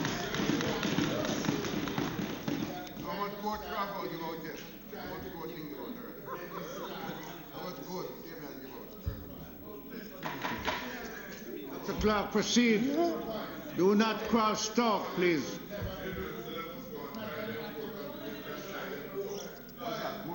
Mr. Speaker, the opposition has characterized our tax cuts as trickle-down economics. Again, this is just factually incorrect. Propaganda, plain and simple. The opposition is acting as if we're in the old days, where knowledge and information were not abundantly accessible and available, when they could attach a false label and hope that it stick. The times are changing, and they're out of touch with 20th century Jamaica. Anybody on a phone can Google the phrase trickle-down economics right now. Google it and see what it means. The claims are misleading and are therefore disempowering. There are other ways to criticize. And these false labels are factually incorrect. Google it.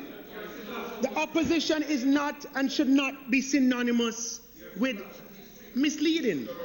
The opposition is free to disagree, but to attach a false description, which has a precise meaning, is not.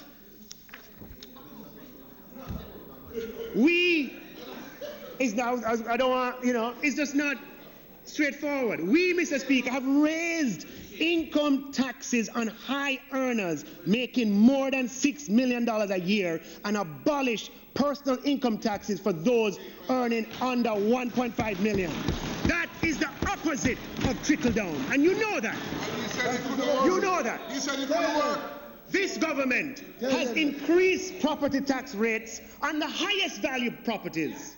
That is the exact opposite of trickle-down. And you know that. We have lowered transaction taxes for everybody. For everybody. That is not trickle-down, but that's what the opposition would want you to believe. So what are we?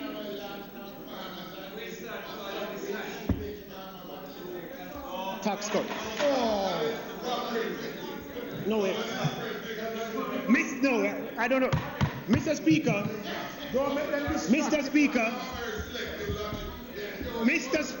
I beg for Dr. Clarke, address the Speaker and not those across there. Mr. Do Speaker. not cross talk. Dr. Clarke, proceed with your address Mr. to the Speaker. And not Mr. Speaker, not to Mr. we are engaged in bubbling up. Bubbling up. Bubbling up is when you empower working people and small business people with economic opportunity while protecting the vulnerable. Bubbling up is when you raise taxes on those making more than $6 million a year and you lower taxes on those making $1.5 million. Bubbling up is when you increase property taxes on the highest value properties. That is bubbling up. Mr. Speaker, bubbling up is when you abolish the minimum business tax for small operators. Bubbling up, Mr. Speaker, is when you abolish the asset tax for financial businesses. Mr. Speaker, bubbling up is when you raise the GCT threshold from 3 million to 10 million, cutting the administrative and operating costs of small business. The dressmaker, the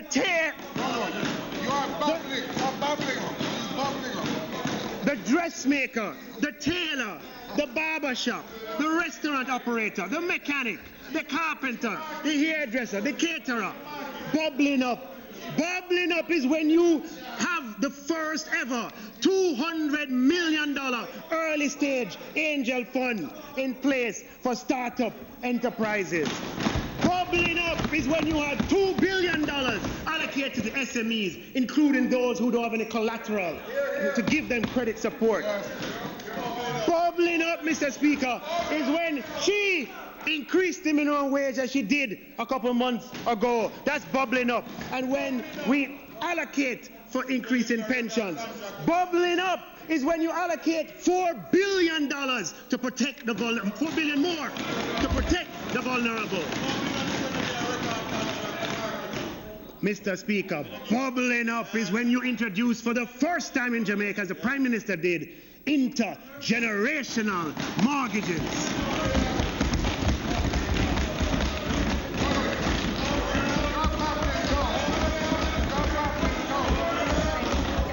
Mr. Speaker, and not done. Bubbling up is when you do what the Prime Minister did yesterday, which was to lower interest rates on 115,000 contributors or borrowers from the NHT. Bubbling up is when you reduce student loan interest rates, Mr. Speaker. And Mr. Speaker, bubbling up is when you reduce property transaction taxes, and over 70% of property transactions can be bought with joint NHT mortgage. A piece of land, a subdivision, a little house.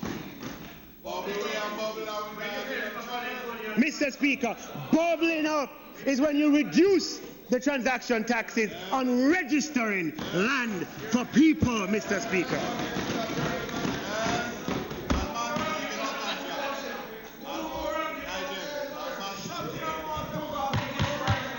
Order. Do not disturb the member.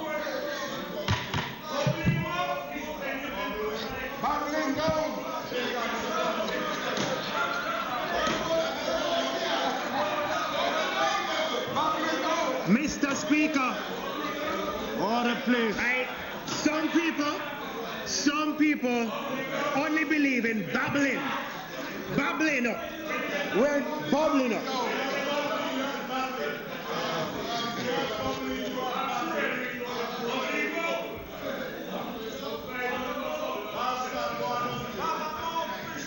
Mr. Speaker,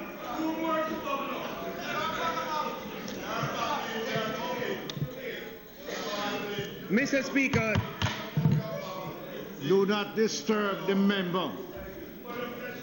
Address the Speaker, Dr. Clarke. Not crosstalk, please.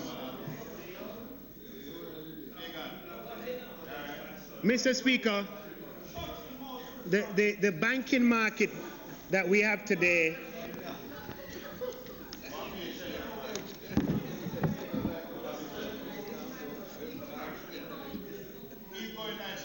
Mr. Speaker, the banking market that we have today arose out of our history. The history of the last 25 years in particular shaped the market today, which is just what it is. A few players have large market share. We have to design policy to suit our circumstances. We want and we need competition in financial services that deliver the best prices to customers and that facilitate economic activity and growth. One thing that can really stir competition and help with interest rate reductions being passed on to customers is by obliterating the cost of switching financial providers. And that is what the abolishment of ad valorem stamp duty on transaction documentations will achieve. No, obliteration, bring it down to $5,000. is 0.625 for mortgages, is 4% on receivables, is 1.8% of bill of sale, up to if it's refinanced to the level of what it was before. This is obliterating. That is what the abolishment of ad valorem stamp duty does. No longer will the government stand in your way when you want to switch and access lower cost solutions. We are empowering you to move your business if you have a better deal. This gives economic independence and financial freedom. I was speaking recently to a head of one financial institution after the announcement, and I'm told that the banks are protecting their client base from poaching by offering their customers already improved interest rates and terms so they don't think of moving. This, Mr. Speaker, is economic opportunity in action. I noted with interest, Mr. Speaker, an advertisement in from a prominent financial institution in today's newspaper announcing a reduction in their mortgage rate to 6.99%.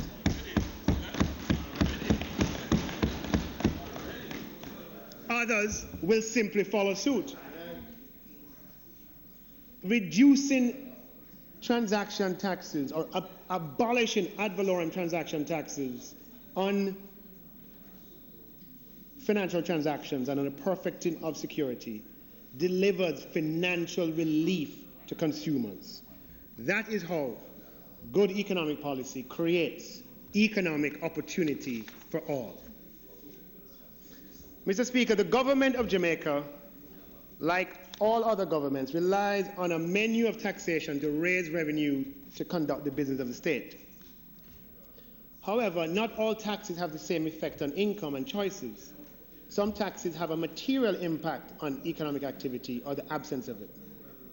Efficient taxes are those that raise revenues with the least amount of distortion on the behavior of individuals and businesses.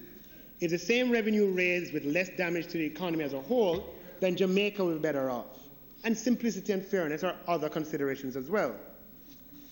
We raise taxes on high-income earners, much to the displeasure of many, in order to ensure some amount of fairness. And we began this quest for efficient taxation with the switch from direct to indirect, which has improved revenue certainty and helped to usher in, not exclusively, but helped to usher in this period of 3 consecutive years of overperformance. Direct to indirect achieves efficiency through a broadening of the tax base, ensure that not only those on PAYE pay, but all who consume pay. And it, therefore, as I mentioned earlier, introduces horizontal equity. Since government, if it is to exist, must impose taxes, then good tax policy, ideal tax policy, taxes goods and services that are least elastic to price changes, i.e. the behavior of the taxpayer is not changed by the fact that the activity attracts taxes. People still engage in the same patterns of investment and consumption. Now, as a simple fact, of all factors of production, land, labor, capital is the most mobile. Whether the capital is in financial institutions that provide the nurse with a mortgage, or the capital is the small credit union savings of the hotel worker, or the small business, or the large business. Irrespective of ownership, capital is largely mobile and therefore elastic to price changes. Stamp duties therefore distort economic activity because Ms. Kay, who I spoke about earlier and who is in this audience, delays and has delayed for many years the decision to split the dead left land so that all of the siblings can have their own title and proceed to do something with it. The NHT contributing security guard who has his eye on an affordable home, even though the mortgage financing exists and it equates to the value of his rent, because of the transaction taxes, which for a $5 million home would be $150,000, he delays his purchases. The small business hesitates to switch financial providers for one offering at a lower rate because of the transaction cost of switching. On an economy-wide basis, high ad valorem stamp duties affect the decision to transact, affect the allocation of capital on a grand scale, and results in misallocation as to where things are taxed later. Several years ago, while I was still in the private sector, I met a hotel employee at a hotel in Washington, D.C., who serviced the minibars. No, listen to this. No, seriously. We want to move forward as a country. Just listen to this for a second. Who serviced the minibars on the top floors. She happened to be Jamaican, and I struck up a conversation with her. She eventually told me that over the course...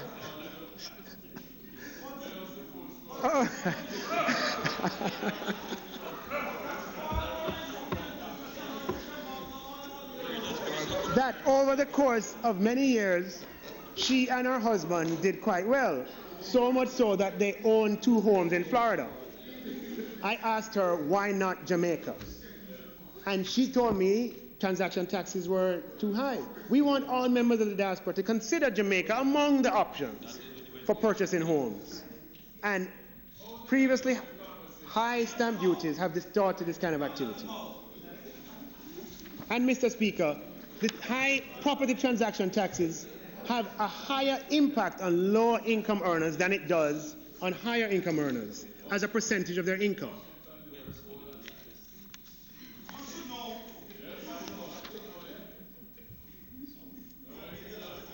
So, Mr. Speaker, the lowering of, and here I'm just speaking of the property side of it, property transaction taxes will usher in an unprecedented period of opportunity as lower transaction taxes on property take hold. Plumbers and carpenters and masons and furniture makers and retailers and others will find even more opportunity than exists today, including the opportunity to buy their home. In addition, lower property transaction taxes will increase labor mobility, you're listening? Good. Make downsizing and upsizing according to the life cycle associated with family expansion and later aging more attractive, allowing for more efficient allocation of resources. Lower property transaction taxes will lead to greater turnover of property, greater supply of affordable homes, and therefore greater access to home ownership. Lower property transaction taxes will lead to more work, as I mentioned earlier, for masons and carpenters, plumbers, electricians, welders, and furniture makers. In addition, the construction buoyancy, which is only expected to increase with these changes, is already having an impact on the wages of masons, electricians, plumbers, and painters. In fact, the Statin Consumer Price Index from March 2019, and I don't think I have it on the slide, but you should check it out. It's there. The exact quote is there. This is March 2019.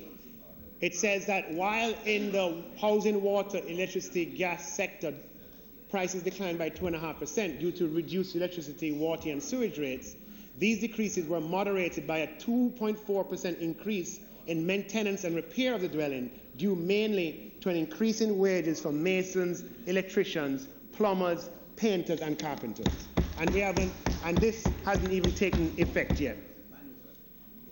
Now, Mr. Speaker, I've heard the opposition's call for GCT to be reduced. Mr. Speaker, we have been at this trajectory before, this point in our debt trajectory before, with a debt to GDP ratio of 96%. The last time we had this level of debt to GDP, I'll just remind, was in 2000-2001. And at that time, just as a matter of fact, and you were a senior cabinet minister at the time, just as a matter of fact, we never had any suggestions at that time from anybody in government or otherwise to reduce the rates of GCT or SET or to reduce any taxes at all. In fact, when we were last at 96% debt to GDP, the then government raised taxes by imposing $26 billion of taxes over the 4 years. $3.8 billion in that year and $26 billion in the 4 years that followed. Just a historical fact.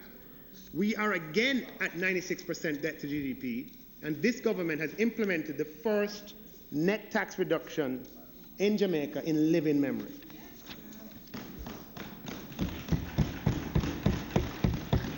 Let me return to the GCT, Mr. Speaker.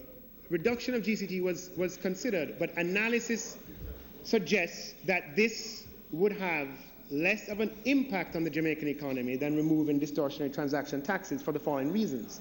First, Mr. Speaker, GCT is charged on both local and imported items. Both local and imported items.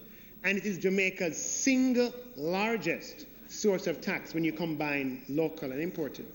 We are projected to collect about $200 billion of GCT, the largest single source. With a debt level of 96%, Jamaica remains among the top 25 or top 30 highest indebted countries in the world, and therefore very vulnerable to external shocks. And in that position of vulnerability, you don't start the tax reduction journey with reducing your biggest source of tax, as it is too risky to do so. The second related reason, Mr. Speaker, is at this time, when we are at 96% debt to GDP, is that GCT is a much more robust and reliable tax. And God forbid, if there were any economic downturn, that the property transactions fall faster than overall GCT, as those decisions are easier to delay. And ad valorem yields fall faster. So therefore, the ad valorem stamp duties are more fickle, and the data suggests that as well, and therefore sensitive to overall economic health. Then, therefore, when you're heavily indebted, it's far less risky to reduce your taxes that are fickle than reducing your taxes that are more robust. The third reason, Mr. Speaker, is that in a year where we are abolishing minimum business tax for small business, abolishing asset tax for small business, raising the GCT threshold, and reducing financial transaction taxes by applying some of the space to a GCT reduction, would be negligible in the context of approximately a $200 billion intake. The effect will be negligible. So allow me. So if you did all of those and you applied some balance to the GCT, what we're saying is that the impact on the consumer, when you consider it's $200 billion overall, would be very small. And the reduction would not, allow me to finish. No, and the reduction would not be meaningful. It could make it, could be popular, it could make one feel good, but it wouldn't be impactful. And such a small change, let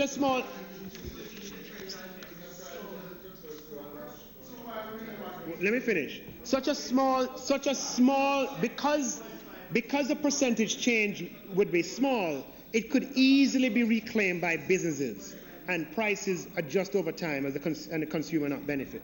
Instead, we have chosen to remove distortionary taxes where we can make more meaningful, bolder, impactful reductions that won't get lost, but will have a decisive catalytic impact on transaction and economic activity. The fourth reason, Mr. Speaker, and a very important reason, is that almost half of our GCT intake comes through GCT on imported items. Reducing the GCT, therefore, Mr. Speaker, at a time that we're at 96%, would be to be passing more than we would want of our tax cut stimulus to overseas economies. And at a time of 96% debt to GDP, that would just be bad economic policy. Mr. Speaker, on SET, it's similar. It was considered, but the analysis suggests it would have less of an impact on the economy than removing distortionary transaction taxes. We consider the reduction of distortionary transaction taxes at this time to be better for the Jamaican economy overall. Mr. Speaker, any commodity that you reduce the price of by an appreciable degree, among other things, I'm not saying this is the only effect, but among other things, you encourage more consumption of that item. And at a time when we're in the top 25 most indebted countries in the world, making every attempt to grow, we do not need to encourage more consumption of imported petroleum. Again, we would be directing a stimulus to other oil-producing economies. The objective of this government is to help Jamaicans in a fair, equitable, but also a sustainable manner. Now, Mr. Speaker, the opposition spokesperson made some points that I am going to take on.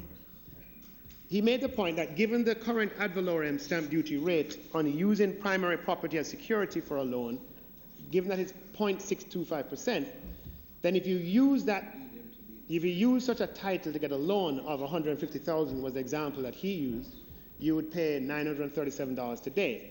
And to apply a flat rate of $5,000 in that specific example would represent an increase. And while every single transaction will be like this, for one or two people it would be, and therefore it's worthy of addressing. For it will be.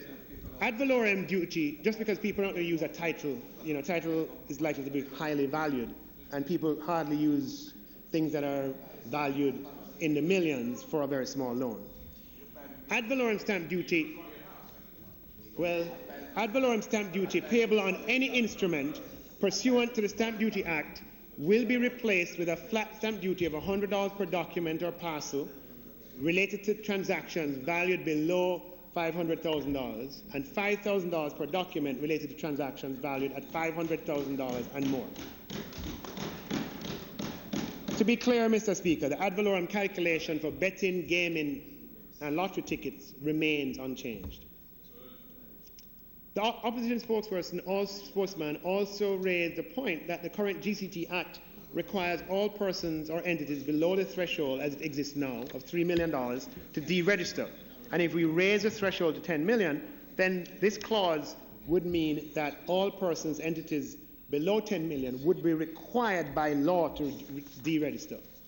And while the freedom from the burdens of filing benefit the overwhelming majority of businesses with sales less than $10 million, there will be some who may prefer to remain registered.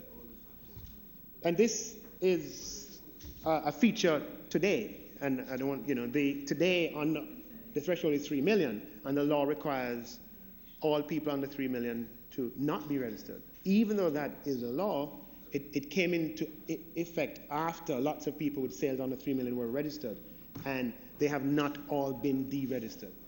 So that was something that is known, and therefore a point that is worthy of acceptance. We'll therefore reinstate the provision in the GCT Act which empowers the Commissioner to re-register an applicant under the voluntary registration regime should that be the preference of the business. The Commissioner will retain the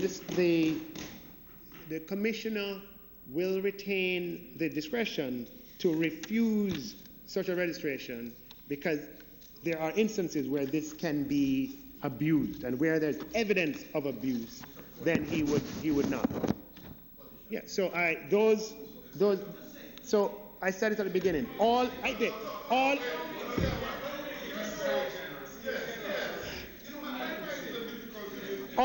other aspects of the GCT, regime will remain in force. Mr. Speaker, Jamaica is a country of ambitious people, all trying to get ahead. From the church sister who sews on the side, to the teacher who provides extra lessons on weekends as a business, to the nurse who bakes and sells. We all want better for our own lives, for our families, and for our children.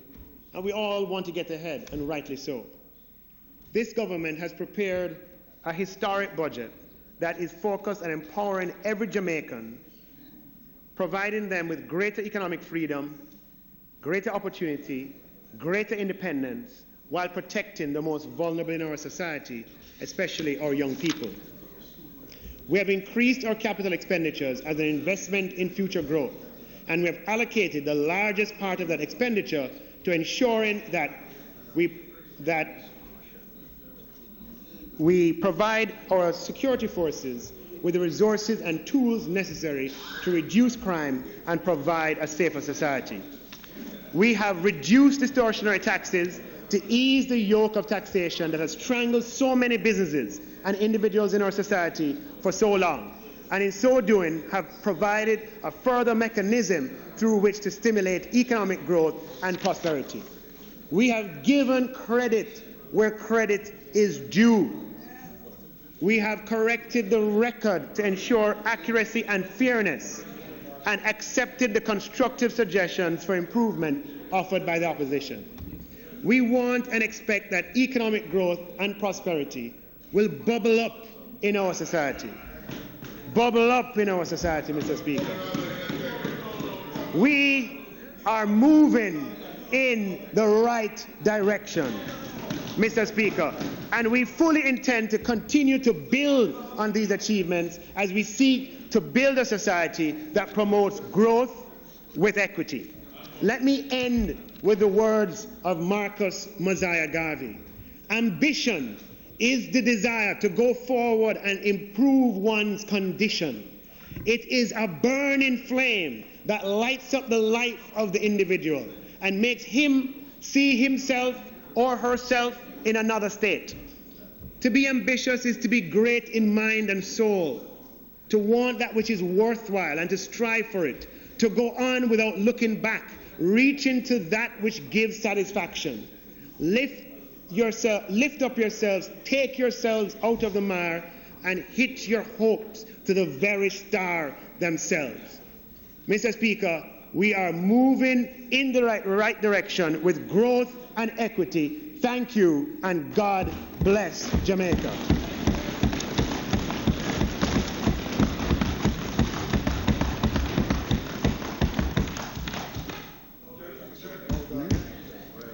Dr. Clarke. Dr. Clarke.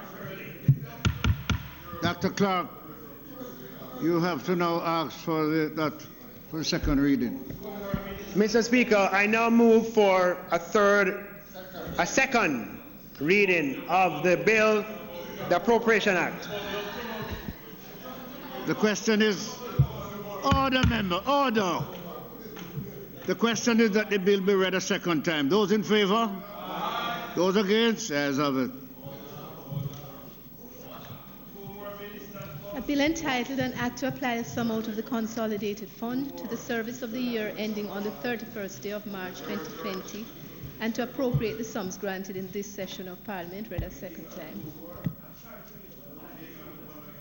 Members, the House will now resolve itself into a committee of the whole House to consider the bill clause by clause.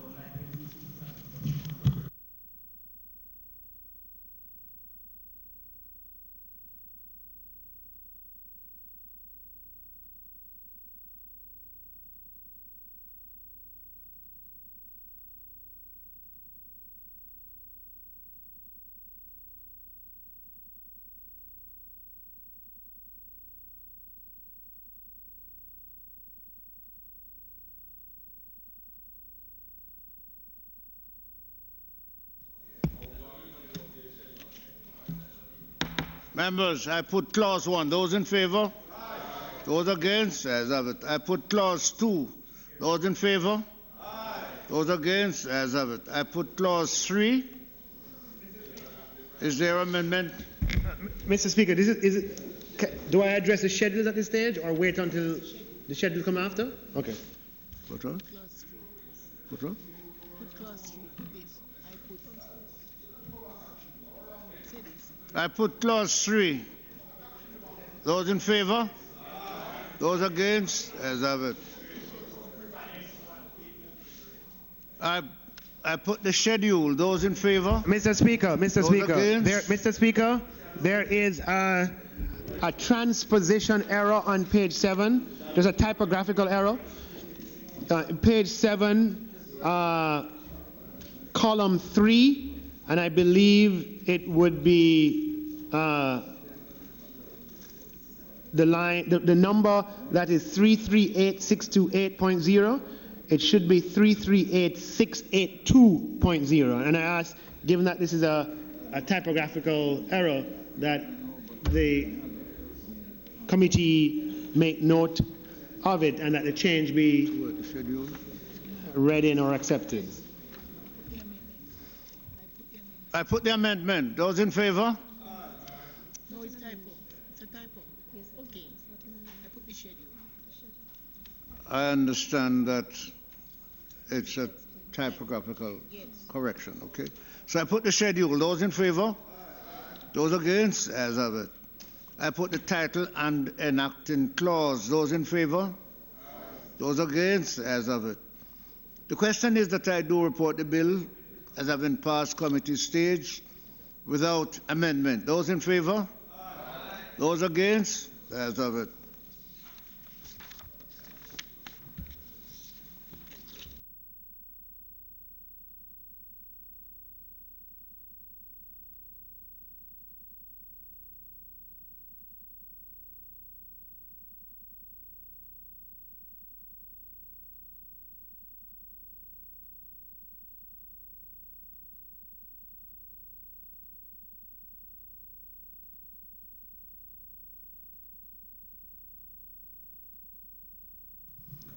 Members, I do report the bill as having passed committee stage without amendment.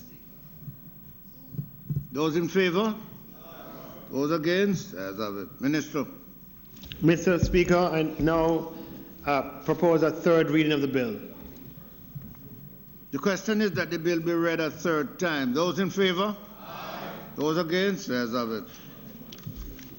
A bill entitled An Act to Apply a Sum out of the Consolidated Fund to the service of the year ending on the 31st day of March 2020 and to appropriate the sums granted in this session of Parliament, read a third time and passed.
Mr. Semuda.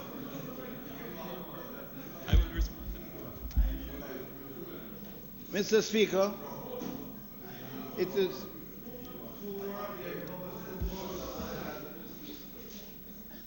I cannot recall a budget debate that has ended in such a jolly and bubbling way. We have had a bubbling debate. But notwithstanding that, Mr. Speaker, all good things come to an end. And we have concluded this appropriations bill debate in fine fashion. Well constituted.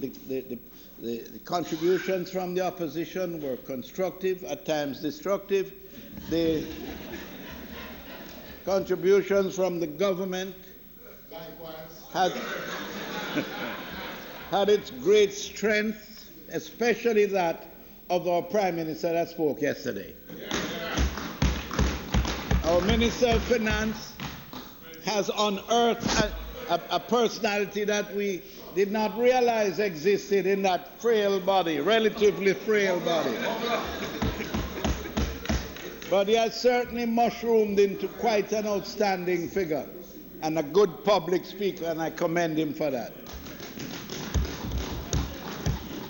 So, Mr. Speaker, with that, I move that the sitting be adjourned until next Tuesday at 2 p.m.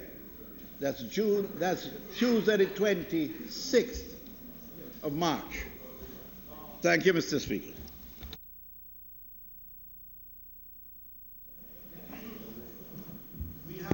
We have to adjourn until next Tuesday, Mr. Speaker. I see some expressions of concern because it was not intended, but we have a supplementary to approve, and that can only be done before the end of March. So we must convene next Tuesday. I'm sorry to disappoint you all who had plans of going off into the hills of some place, but that is what it is. Thank you, Mr. Speaker. Mr. Speaker, on this notice of adjournment, I wish to bring to the attention of the House a matter of national importance. And I will put the motion I wish to present and also take my 3 minutes in my presentation of it. And it's briefly, Mr. Speaker, whereas the Prime Minister has requested and today received the resignation of the Minister of Education and has not given the reason for so doing, and whereas the Ministry of Education is responsible for critical aspects of national affairs, especially the education of our children, and including the imminent holding of the new PEP examinations, be it resolved that the Parliament calls on the Prime Minister to inform the Parliament of the reasons for requesting the Minister's resignation, and this Parliament also calls on the Prime Minister to urgently appoint a Minister of Education to handle the affairs of that important ministry. But, Mr. Speaker, in the terms of the motion put, I think the Jamaican people do expect... Mr. Fowler, yes. before you proceed to debate the motion,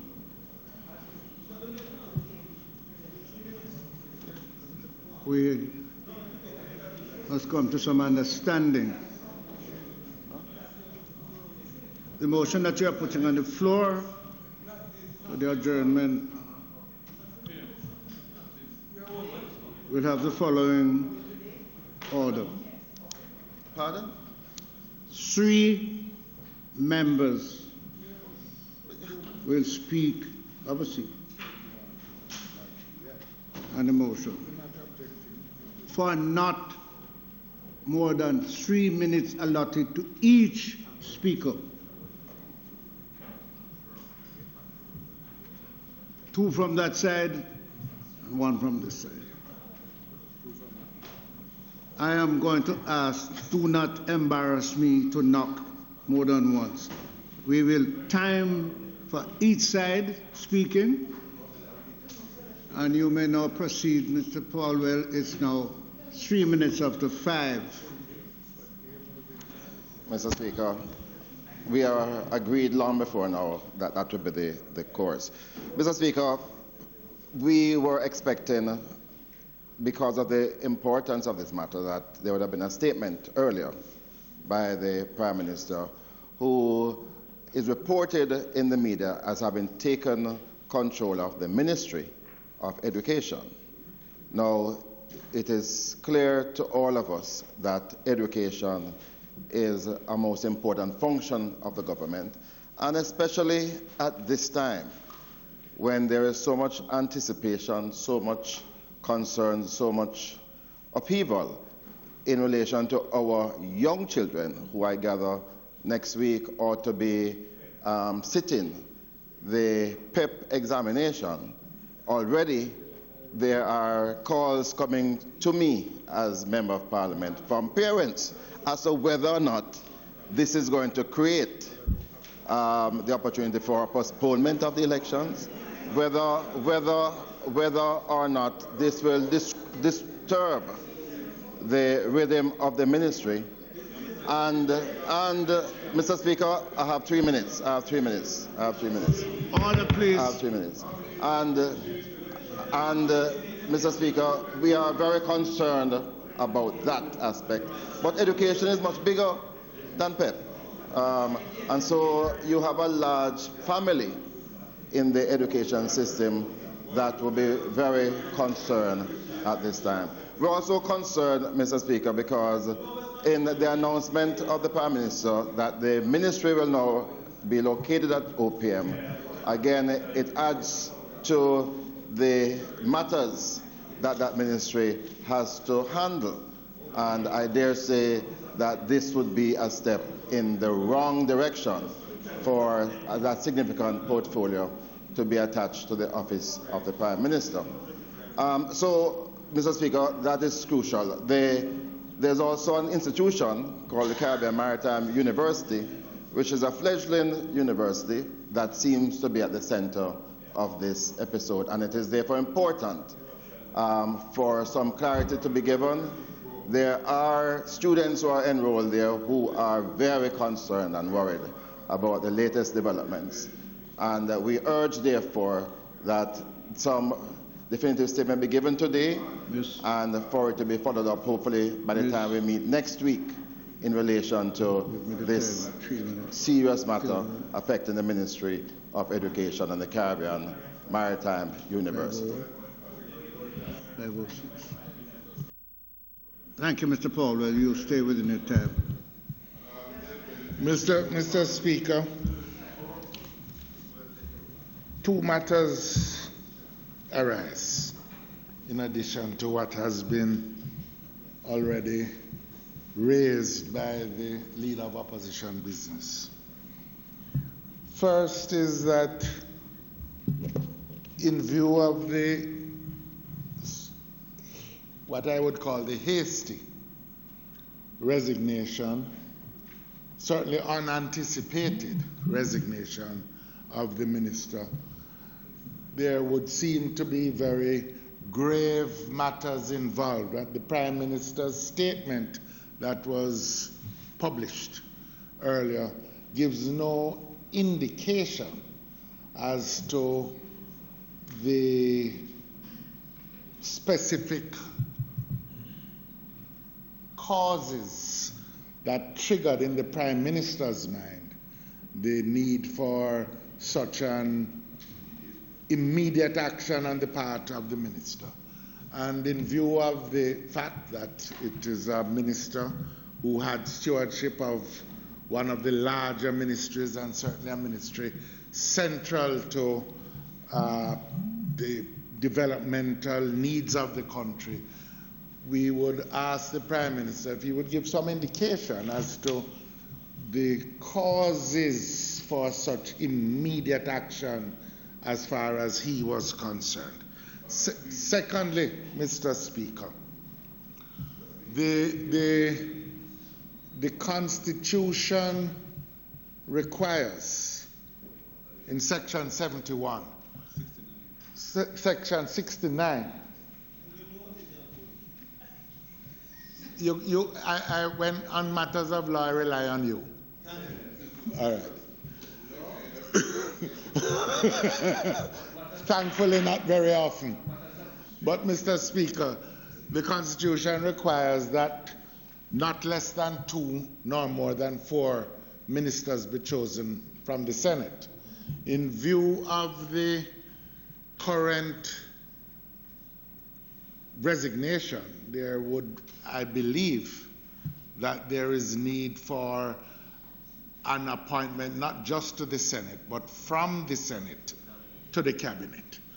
And in view of that, and in view of other considerations, such as the centrality, the very centrality of the Ministry of Education, would want to indicate here that we have strong objection on this side, despite the fact that it is the prerogative of the Prime Minister, to the Ministry of Education not having a minister directly responsible for that ministry. We think it is of the utmost importance, and we would urge the Prime Minister to take note of those considerations and to take it into his consideration as he undertakes his actions. This is a very serious matter which points again to the urgent needs of good governance and to the elimination of all corrupt practices from government. Thank you very much, Mr. Speaker. Thank you, Mr. Speaker. Mr. Speaker, we welcome the questions raised by the opposition. It is important that the country is assured that the government is serious about dealing with issues having to do with the good governance of their affairs, allegations of corruption, malfeasance, maladministration, and that we set a standard of accountability that cannot be questioned. Issues have been raised in the public domain which have caused me to have a conversation with the minister. After that conversation, it appeared to me that given, as the leader of the opposition has said, the sensitivity of the Ministry of Education, that the best thing to do would be for the minister to tender his resignation so that the processes that have been established, and let me be clear that Jamaica, as pointed out by the Minister of Finance, is a liberal democracy. And you pointed out the frequency of elections, freedom of press, and the independent judiciary. But another feature of that democracy is the growing establishment of independent authorities to deal with matters such as corruption and the preservation of the integrity of the state. Those agencies, commissions, organizations are in action. They are doing what is necessary and investigating. Our job now as the administration is to ensure that there is no impediment and there is no obstruction and that there is transparency. I believe that the action taken today by myself and the minister would strengthen the system of our democracy so that there is transparency. We have learned. There is no question Jamaica is evolving and the government is evolving, and this is the standard. Mr. Speaker, as it relates to the other issue raised by the leader of the opposition, which is how will the ministry be managed? Part of the role of the office of the Prime Minister is to make sure that every ministry is being run properly. How I view my job is from the point of view of ensuring that the principles of good governance are institutionalized in every ministry.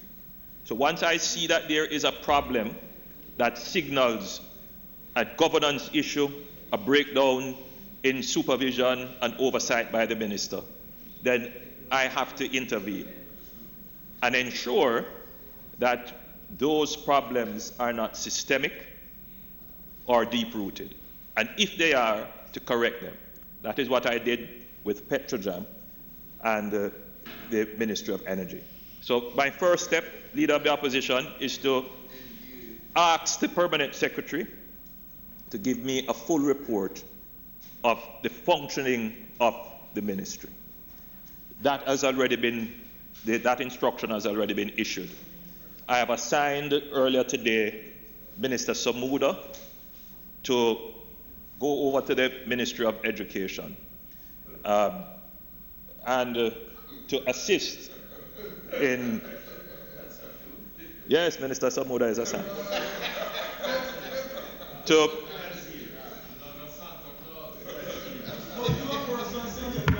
order, please. I have 3 minutes, Mr. Speaker. Bear in mind they have taken 30 seconds.